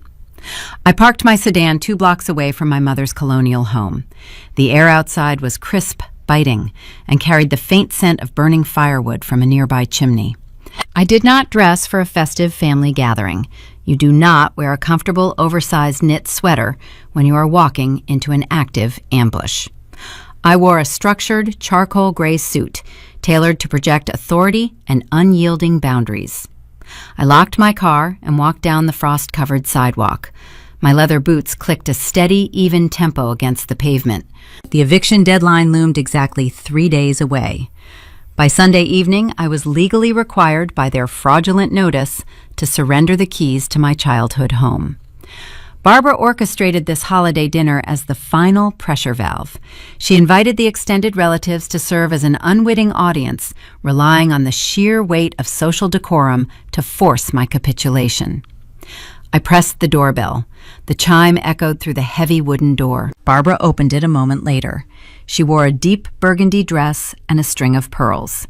Her eyes darted over my charcoal suit, registering the visual disruption immediately. She expected a defeated daughter. She received a corporate adversary. "Come in, Emily," she said. Her tone was tight, a forced facsimile of maternal warmth. "Everyone is already in the living room." I stepped into the foyer. The house smelled of cinnamon-baked apples and roasted turkey. It was an olfactory illusion of safety. I walked into the main living space. A fire crackled in the brick hearth. My Aunt Martha and Aunt Elaine sat on the floral sofa holding crystal goblets of white wine. When they saw me, their conversations halted. They stood up and approached me, offering tight, cautious hugs. "Oh, Emily," Martha murmured, patting my shoulder with deliberate slowness. "Transitions are so incredibly difficult. We are keeping you in our thoughts." Elaine offered a sorrowful, sympathetic nod. "Downsizing is the smart choice, dear. Maintaining a large property is a terrible burden when the finances become unmanageable. There is no shame in starting over in a smaller apartment." I observed their expressions, logging the data points. the pity in their eyes was genuine, because the narrative they received was a masterful fabrication. Barbara had seeded the ground long before I arrived. She painted a portrait of a struggling spinster daughter, drowning in unseen debts, unable to afford basic property taxes. She positioned Jason as the benevolent older brother who altruistically purchased the house to rescue me from foreclosure. The aunts believed I was attending this dinner to express gratitude for my brother's financial intervention. I did not correct them. Correcting unwitting pawns is a waste of strategic capital. I offered a polite, neutral smile and accepted a glass of water. Jason and Jessica arrived 20 minutes later. They swept through the front door carrying expensive bottles of wine and artisan desserts, projecting the aura of a highly successful power couple. Jason wore a tailored navy blazer. Jessica wore a sleek cashmere turtleneck, her hair styled in effortless waves. They greeted the aunts with boisterous enthusiasm, soaking up the admiration and the subtle praises regarding their newly established real estate portfolio. We moved to the dining room. The table was set with Barbara's finest china and silver cutlery. The seating arrangement was highly tactical. Barbara placed herself at the head of the table. Jason and Jessica sat together on the right flank. I was positioned directly across from them, isolated on the left flank, flanked only by empty space and a floral centerpiece. The meal progressed through a series of mundane topics: weather patterns, holiday shopping, traffic delays. Jason dominated the conversation. He spoke at length about fluctuating interest rates and the burdens of property management. He utilized industry buzzwords he clearly memorized from a podcast, attempting to sound like a seasoned developer. Jessica nodded along, playing the supportive, insightful spouse. She sipped a dark Pinot Noir, the crystal catching the light from the overhead chandelier. I ate my food in silence. I chewed. I swallowed. I watched the performance unfold. When the plates were cleared and the coffee was poured, the ambient chatter faded. The atmosphere in the dining room shifted, growing dense and expectant. Barbara folded her napkin and rested her hands on the table. The signal was given. Jason cleared his throat. He shifted in his mahogany chair, squaring his shoulders toward me. He reached into the inner pocket of his navy blazer and withdrew a leather-bound checkbook. He placed it on the crisp white tablecloth. "M," he began. His voice adopted a low, resonant timbre, the practiced, patronizing tone of a senior executive addressing a struggling intern. "We know the upcoming transition is tough," he said, looking at me with manufactured sympathy. "Moving is a logistical nightmare, and the rental market is brutal right now. Jess and I were talking last night. We know you have to vacate the property by Sunday evening." The aunts leaned forward, watching the display of brotherly grace. "We want to help you get back on your feet," Jason continued. "We want to give you $5,000 to cover your moving expenses and your new security deposit." He unclipped a silver pen from his shirt pocket. He opened the leather ledger and wrote out the figures with slow, deliberate strokes. He tore the paper from the binding and slid it across the smooth surface of the table.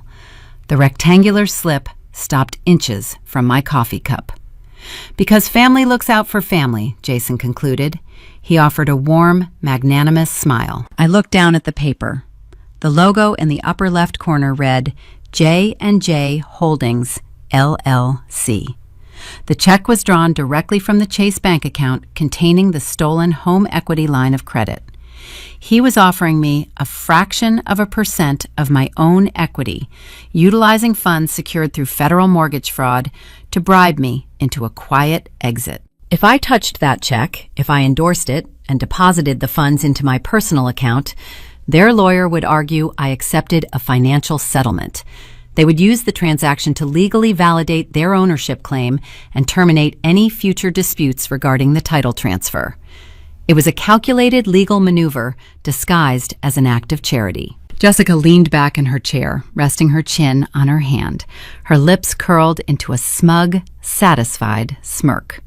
She waited for me to reach for the paper. She waited for the capitulation. I did not touch the check. I did not break eye contact with my brother. The silence in the dining room stretched for 10 agonizing seconds. The crackle of the fireplace in the adjacent room echoed through the archway. Aunt Martha shifted uncomfortably. Barbara narrowed her eyes, sensing a disruption in the choreography. I placed my linen napkin on the table. I stood up. My movements were smooth, unhurried, and precise. I buttoned the front of my charcoal blazer. I looked at Jason. The false sympathy on his face began to fracture, replaced by a creeping uncertainty. I shifted my gaze to Jessica. Her smirk faltered. "Keep it," I said. My voice was a quiet, steady current cutting through the warm air of the dining room. I did not yell. I did not cry. I let the unseen weight of the bank vault anchor my words. "You are going to need every single penny for your legal fees." I turned away from the table. I did not wait for a response. I walked out of the dining room, through the foyer, and out the front door. The deadbolt clicked shut behind me, severing the connection to the stunned, silent house. The cold November air hit my face, clearing the residual scent of roasted poultry and deception. I walked down the frost-covered sidewalk to my sedan. I started the engine and turned the heater on high. They believed they had executed a flawless ambush. They thought the Thanksgiving dinner would break my resolve and secure their stolen asset before the weekend expired. But Monday morning was rapidly approaching. The county courthouse would open its doors, the eviction deadline would officially expire, and the municipal filing would commence. They were preparing for a standard landlord-tenant dispute over a piece of paper. They had no idea my attorney was drafting an emergency injunction that would transform their simple real estate venture into a federal crime scene. The trap they set was empty. The real counterstrike was scheduled for Monday morning, and they were walking directly into the blast radius. Monday morning arrived with the sterile efficiency of a municipal clock. At precisely 9, the county clerk processed the electronic filing. J&J Holdings, LLC versus Emily Woods. The 30-day grace period dictated by their pink notice had officially expired. The legal machinery was now in motion, operating exactly as Jessica had planned. She expected me to file a standard response. She anticipated a desperate plea for an extension or a formal letter of surrender. David Sterling did not play the eviction game. Responding to a holdover complaint places the defendant in a subordinate position. It validates the premise that the plaintiff holds a legitimate right to demand vacancy. Sterling refused to grant them that baseline legitimacy. Instead, he utilized the state electronic portal to file an emergency quiet title action, requesting an immediate hearing directly before a superior court judge. A quiet title lawsuit is a specialized legal weapon. It bypasses the standard landlord-tenant docket and halts all eviction proceedings until the true ownership of a property is definitively established.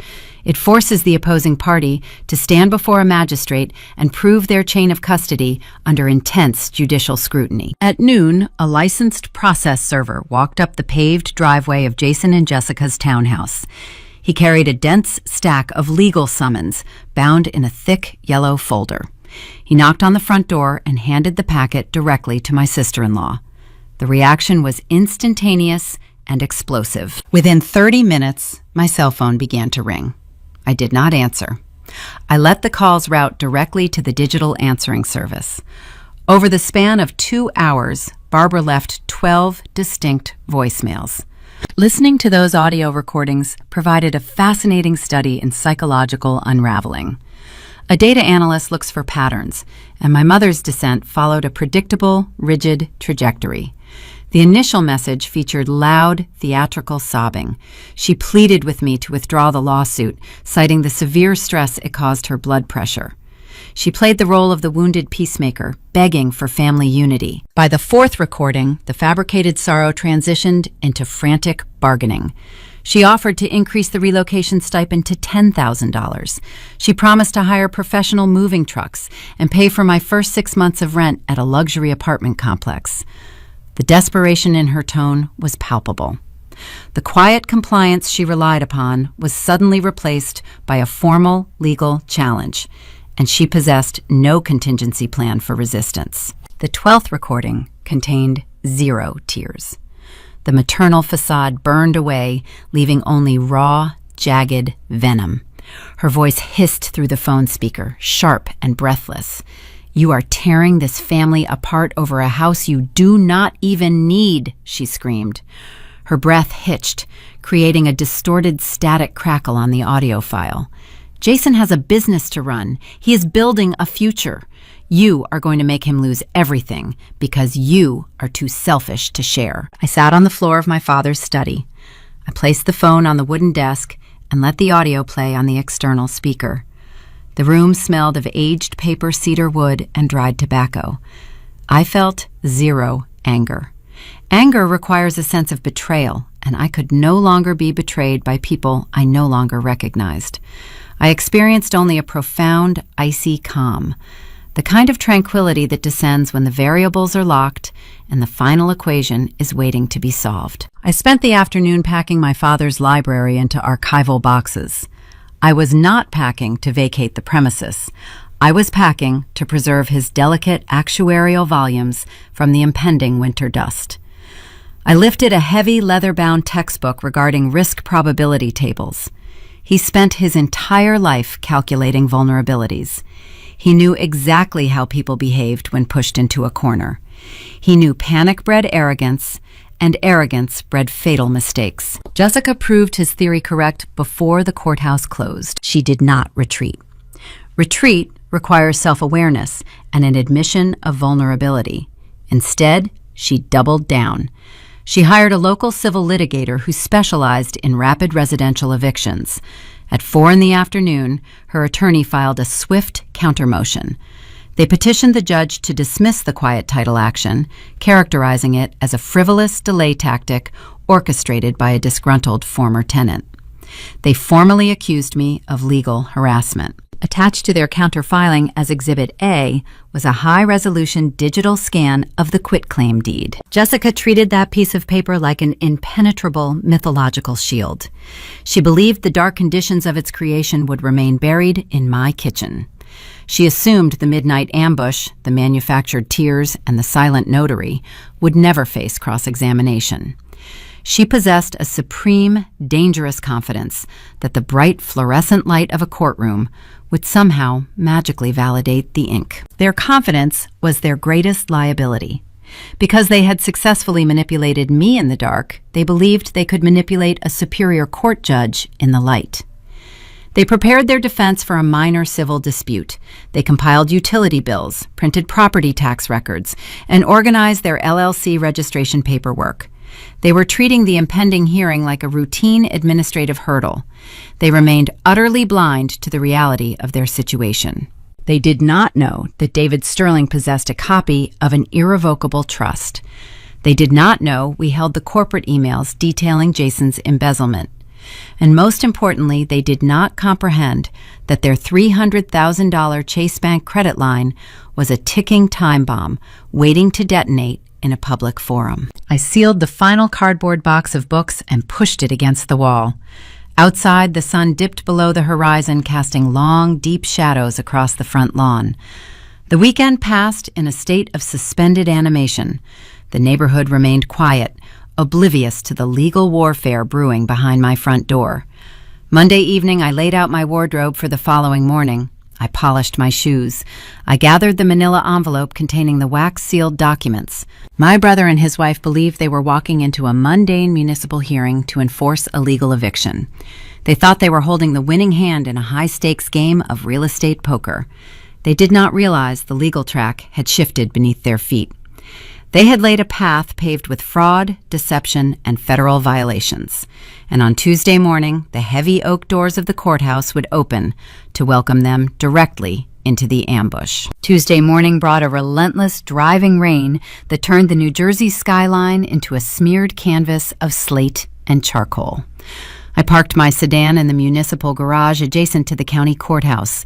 The concrete structure echoed with the sound of tires splashing through standing water and the distant wail of sirens.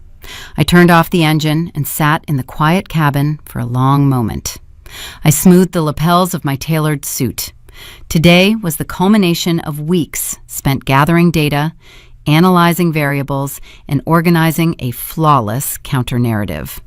I walked across the wet pavement toward the imposing granite facade of the judicial building. The architecture was designed to intimidate. High, arched windows flanked heavy oak doors, projecting an aura of uncompromising authority. Inside, the lobby smelled of damp wool coats, wet leather shoes, and industrial floor wax. A line of disgruntled citizens shuffled through the metal detectors. I placed my handbag onto the conveyor belt and walked through the scanner. I found David Sterling waiting for me near the elevators. He wore a pristine black suit and carried a slim leather briefcase. He offered a curt, professional nod. We rode the elevator in silence, ascending to the third floor civil division. The corridor outside courtroom 304 bustled with chaotic energy. Frazzled public defenders conferred with nervous clients. Frustrated landlords clutched folders full of unpaid invoices. Through the milling crowd, I spotted my opposition. Jason stood near a wooden bench leaning against the plaster wall. He wore a crisp navy suit paired with a light blue tie, projecting the polished aesthetic of a respectable property developer. He was playing a role he had rehearsed in his mind for years. He chatted quietly with a man holding a thick legal pad. Jessica sat on the bench beside him. Her posture was rigidly perfect. Resting on her lap was the familiar blue cardboard folder, the exact same folder she had pulled from her tote bag during the midnight ambush. Seeing it again triggered a brief phantom chill along my spine, but the sensation vanished instantly, replaced by analytical focus. 2 rows behind them, Barbara occupied a seat near the back of the gallery. She held a crumpled tissue in her hand, dabbing at the corners of her eyes. She was already performing her heartbroken matriarch routine for an audience consisting of bored clerks and weary bailiffs. She wanted anyone watching to believe she was a tragic figure caught in the crossfire of her children. The heavy wooden doors of the courtroom swung open. The bailiff instructed the gallery to enter and find their seats. The interior of the room featured high vaulted ceilings and rows of polished mahogany benches. The judge sat elevated behind a massive wooden bench, looking down upon the plaintiff and defendant tables. Sterling and I took our designated places on the left side of the aisle. Jason, Jessica, and their attorney settled at the table on the right. The morning docket moved with brutal efficiency.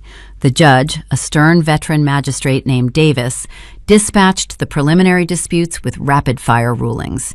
He possessed zero tolerance for theatrics or prolonged emotional testimony. He demanded raw facts and verified documentation. At 10:15, the clerk called our file. J&J Holdings, LLC versus Emily Woods. The opposing counsel stood up immediately. He was a slick, fast-talking civil litigator, accustomed to bulldozing unrepresented tenants in rapid eviction mills. He buttoned his suit jacket and strode confidently toward the center podium. "Good morning, Your Honor," the attorney began. His voice projected a smooth, practiced certainty. "We are before you today to resolve a simple holdover eviction matter. My clients are the legal owners of the residential property located on Maple Drive. The defendant currently occupies the premises without a valid lease agreement and has formally refused to vacate despite being served a proper 30-day notice." Judge Davis peered over the rim of his reading glasses. He sifted through the preliminary filings on his desk. He located the plaintiff's submission and frowned slightly. The defendant was the prior owner of record, the judge noted. Did a formal sale occur? "No, Your Honor," the attorney replied without missing a beat. "The defendant legally transferred the property to my clients via a quitclaim transaction. It was a voluntary intra-family conveyance. I have the original recorded document right here." The lawyer retrieved the blue folder from Jessica. He pulled out the single sheet of paper bearing my signature and the heavy brass notary stamp. He handed it to the bailiff, who relayed it up to the elevated bench. I sat perfectly still. I kept my hands folded flat on the wooden table in front of me. I felt a subtle movement to my right. Jason shifted in his chair, turning his head slightly to look at me. Our eyes met across the aisle. He offered a small, patronizing smile. It was a facial expression containing a lifetime of unearned entitlement. He believed he had won. He believed his tailored Navy suit and his hired lawyer had successfully legitimized his theft. He was waiting for me to lower my head in defeat. I did not break eye contact.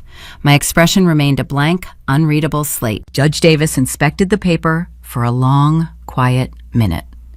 The rhythmic tapping of the court reporter typing on the stenography machine filled the silence. The magistrate lowered the document and shifted his gaze directly toward my table.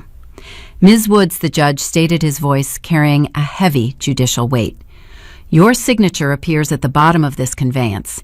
Do you contest the authenticity of your handwriting on this document?" The trap was officially sprung. This was the moment Jason and Jessica had anticipated since the midnight ambush. David Sterling rose from his chair. His movements were slow, deliberate, and saturated with command. He did not rush to the podium. He stood tall beside our table, smoothing the front of his jacket.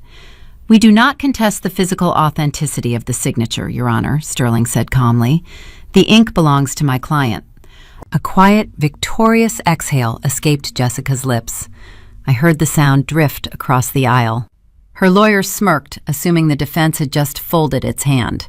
However, Sterling continued raising his volume, just enough to slice through the opposing counsel's premature satisfaction. "We argue the signature was obtained under severe emotional duress in the middle of the night based upon fraudulent pretenses." The opposing attorney scoffed, leaning heavily against the wooden podium. "Your Honor, claims of familial duress are entirely subjective and irrelevant to the recorded title. Buyer remorse does not invalidate a notarized, state-recognized deed." Sterling ignored the interruption entirely. He kept his eyes locked on the magistrate. "Furthermore, Your Honor, the circumstances surrounding the physical signature are secondary to the primary structural defect Sterling declared. We formally contest that the defendant possessed the legal capacity to convey the title in any manner whatsoever." Judge Davis raised an eyebrow. The boredom vanished from his features, replaced by sharp judicial curiosity. "Explain yourself, counsel." Sterling unclasped the brass locks on his leather briefcase. He reached inside and withdrew the thick manila envelope.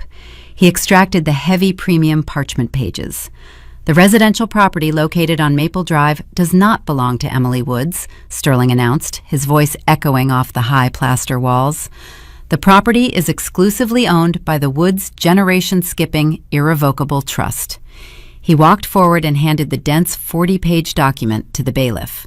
"My client is designated strictly as the primary beneficiary of that trust," Sterling explained, returning to our table. "She is not the managing trustee. The trust declaration explicitly prohibits the transfer, sale, or encumbrance of the property without the verified, notarized consent of the designated managing trustee, a man named Thomas Reed. Mr. Reed is currently residing in Florida and possesses zero knowledge of this alleged transaction." The courtroom atmosphere shifted drastically. The oxygen seemed to evaporate from the plaintiff table. Therefore, Sterling concluded, delivering the final devastating blow. "The quitclaim deed presented by the plaintiffs today is structurally void. It is a legally fictitious document. You cannot grant an eviction based on a forged chain of custody." Judge Davis flipped through the heavy parchment pages. He scanned the trustee hierarchy clause. He traced the specific restrictions regarding property transfer. The magistrate possessed decades of experience in real estate law. He recognized an impenetrable legal fortress the moment he saw one. In order to enter this new evidence into the formal court record, Sterling noted, "We have prepared a sworn submission affidavit attesting to the origin of the trust document." Sterling slid a crisp white sheet of paper across our table, positioning it directly in front of me. He placed his index finger next to the blank signature line. I reached into the inner pocket of my charcoal blazer. I pulled out the vintage Mont Blanc pen. The smooth black resin felt warm against my skin. The gold band caught the harsh overhead fluorescent lighting. This was the exact instrument Jessica had forced me to use during her midnight heist. She used it to build a trap. I was now using it to lock the cage around her. I uncapped the pen. I pressed the nib against the pristine paper. The sharp scratching sound of the ink flowing onto the page seemed to amplify in the stunned silence of the room. I signed my name with slow, precise, elegant strokes, ensuring every letter was perfectly legible. The scratching of the pen ceased. I placed the gold cap back onto the black resin barrel and rested my hands on the table. The submission affidavit now bore my verified signature, linking the original irrevocable trust directly to the formal court record. The bailiff stepped forward, retrieved the crisp white paper, and delivered it to the elevated bench. Judge Davis adjusted his reading glasses. He aligned the affidavit next to the dense 40-page trust declaration. He read the text. The interior of the courtroom fell into a profound, suffocating silence. It was the kind of quiet that precedes a structural collapse. You could hear the faint hum of the overhead ventilation system and the rhythmic ticking of the wall clock above the jury box. The opposing counsel, sensing the sudden shift in atmospheric pressure, abandoned his confident posture at the podium. He walked briskly back to the plaintiff table and leaned over Jessica's shoulder. He stared at the duplicate copy of the trust document Sterling had provided for opposing review. The lawyer scanned the paragraphs detailing the primary beneficiary limitations and the managing trustee requirements. I watched the blood drain from the attorney's face. His complexion shifted from a flush of arrogant certainty to a pale, sickly gray. He was a man who built his career on rapid civil filings. He realized in a fraction of a second that his clients had handed him a fabricated instrument. He had unwittingly presented a fraudulent claim to a superior court magistrate, exposing himself to severe professional sanctions. He stepped away from Jessica, treating her as if she were suddenly radioactive.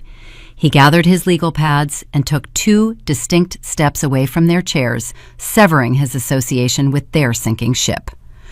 But invalidating the eviction was only the preliminary objective. David Sterling did not bring us to the courthouse merely to win a civil dispute. He brought us here to execute a decisive final maneuver. Sterling turned his attention back to the judge.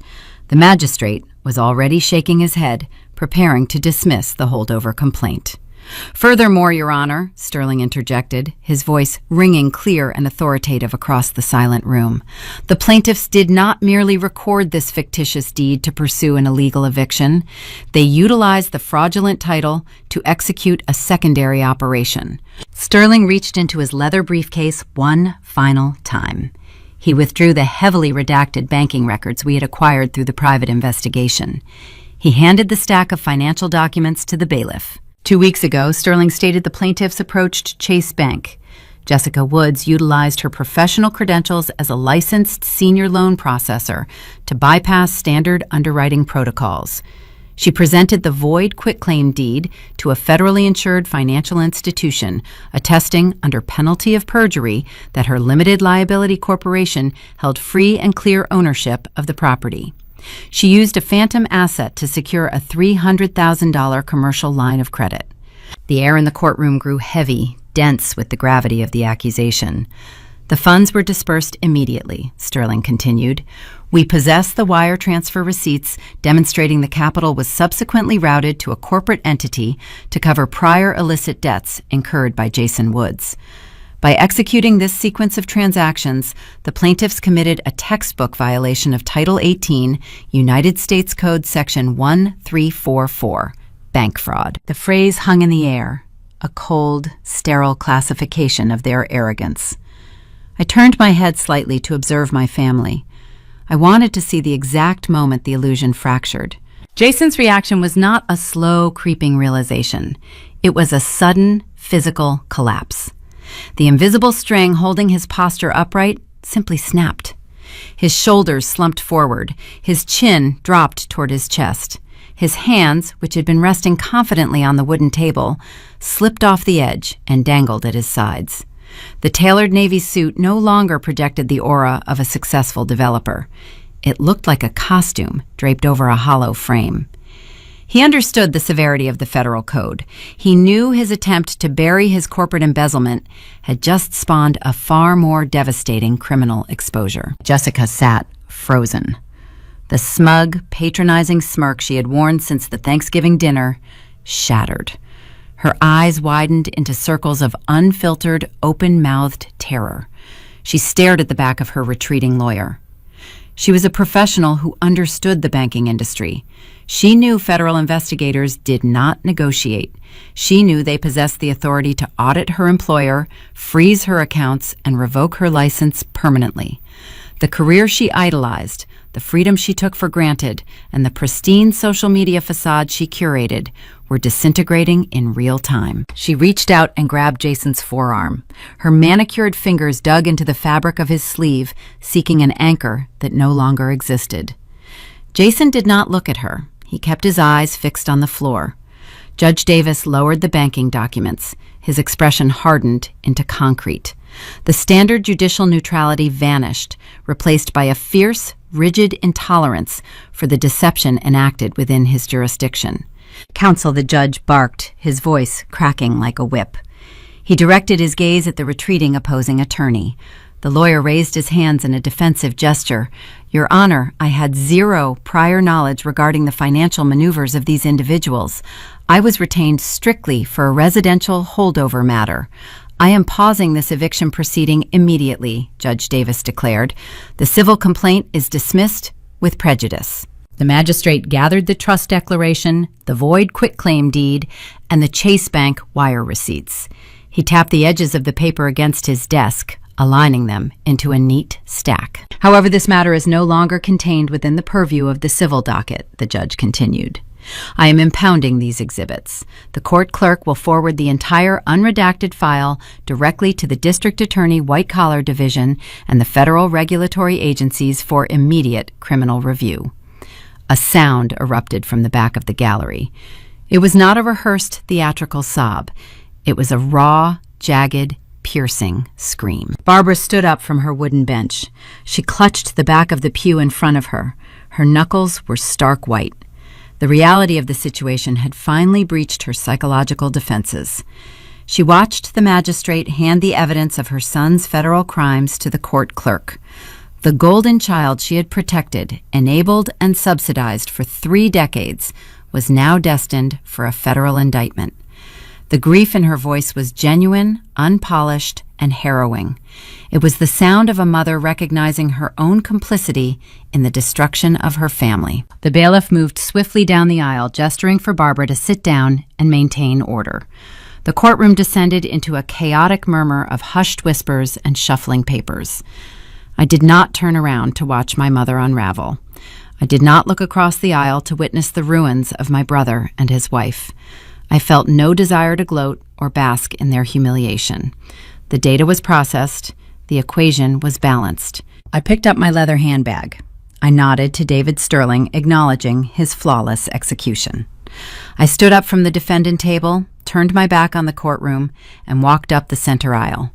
I pushed open the heavy oak doors and stepped out into the corridor. I rode the elevator down to the lobby and exited the granite building. The rain was still falling. It washed over the pavement, clean, cold, and relentless. I walked to my sedan and drove home. The legal machinery grinds slowly, but it grinds exceedingly fine. 3 months later, the inevitable consequences materialized. The federal authorities do not rush their investigations. They build airtight, structural cases. The Department of Justice formally indicted Jason and Jessica Woods on multiple counts of wire fraud, bank fraud, and conspiracy. The regional mortgage firm terminated Jessica's employment instantly upon receiving the federal subpoena. The court froze their financial assets, including the remaining balance in the LLC accounts. The townhouse they lived in was listed for short sale to cover their mounting legal retainers. The polished, curated Instagram feed went dark. The social media illusion evaporated, leaving only the harsh reality of their impending trial. Barbara stopped attending her Tuesday morning coffee meetings. The local garden club thrives on pristine reputations, and a federal indictment is an unforgivable social blemish. She retreated into her colonial home, isolating herself from the community she once sought to impress. She never called my phone again. The house on Maple Drive remained safely secured within the impenetrable walls of the Generation Skipping Irrevocable Trust. Thomas Reed, the managing trustee in Florida, sent a brief, formal letter confirming the structural integrity of the asset. It is a quiet Tuesday morning in early March. I am sitting at the granite kitchen island. The vintage Mont Blanc pen rests in a small wooden tray near my laptop. I hold a warm ceramic mug of chamomile tea, letting the steam rise against my face. The locks on the front doors have been changed. The security codes have been updated.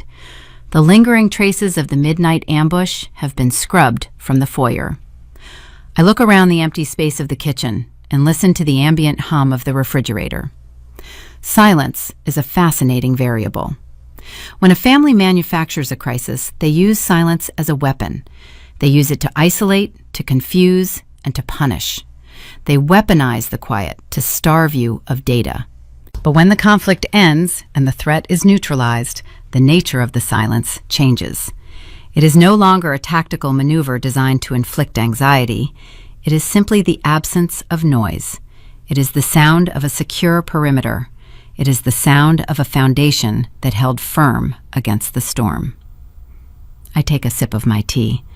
The house is quiet, and the quiet is just peace. In the American cultural consciousness, the concept of the family home occupies a sacred, almost mythological space. It is idealized as the ultimate sanctuary, the place where height marks are etched into wooden door frames, where Thanksgiving tables groan under the weight of tradition, and where the values of the next generation are quietly forged in the spaces between daily routines. We are taught that the family structure is a fortress, meant to protect us from the harsh realities of the outside world. But what happens when the architects of that home, the parents themselves, build the foundation on fundamentally unequal ground? When we step back from the shock of a midnight ambush, a forged quitclaim deed, and the sprawling shadow of federal bank fraud, the story of My Stolen Inheritance ceases to be a mere legal thriller. At its core, it is a devastating generational autopsy of failed parenting.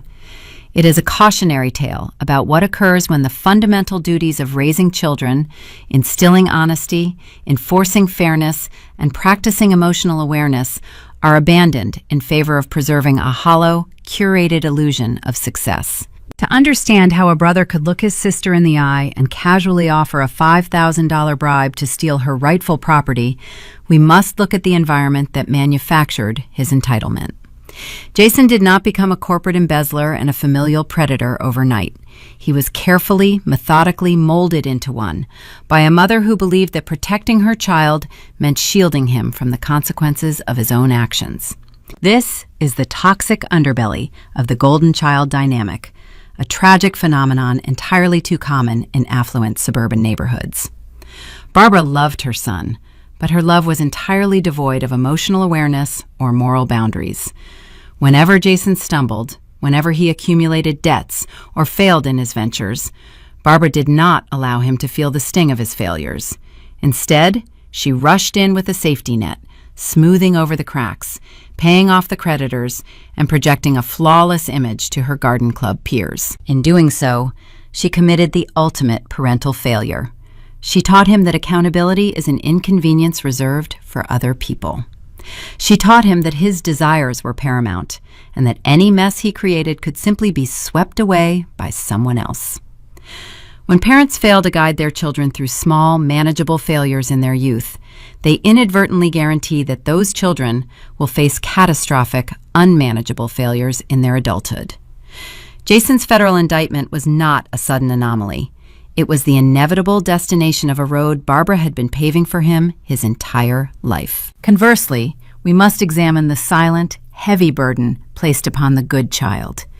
In families lacking fairness, the independent, responsible child is rarely celebrated for their self-sufficiency.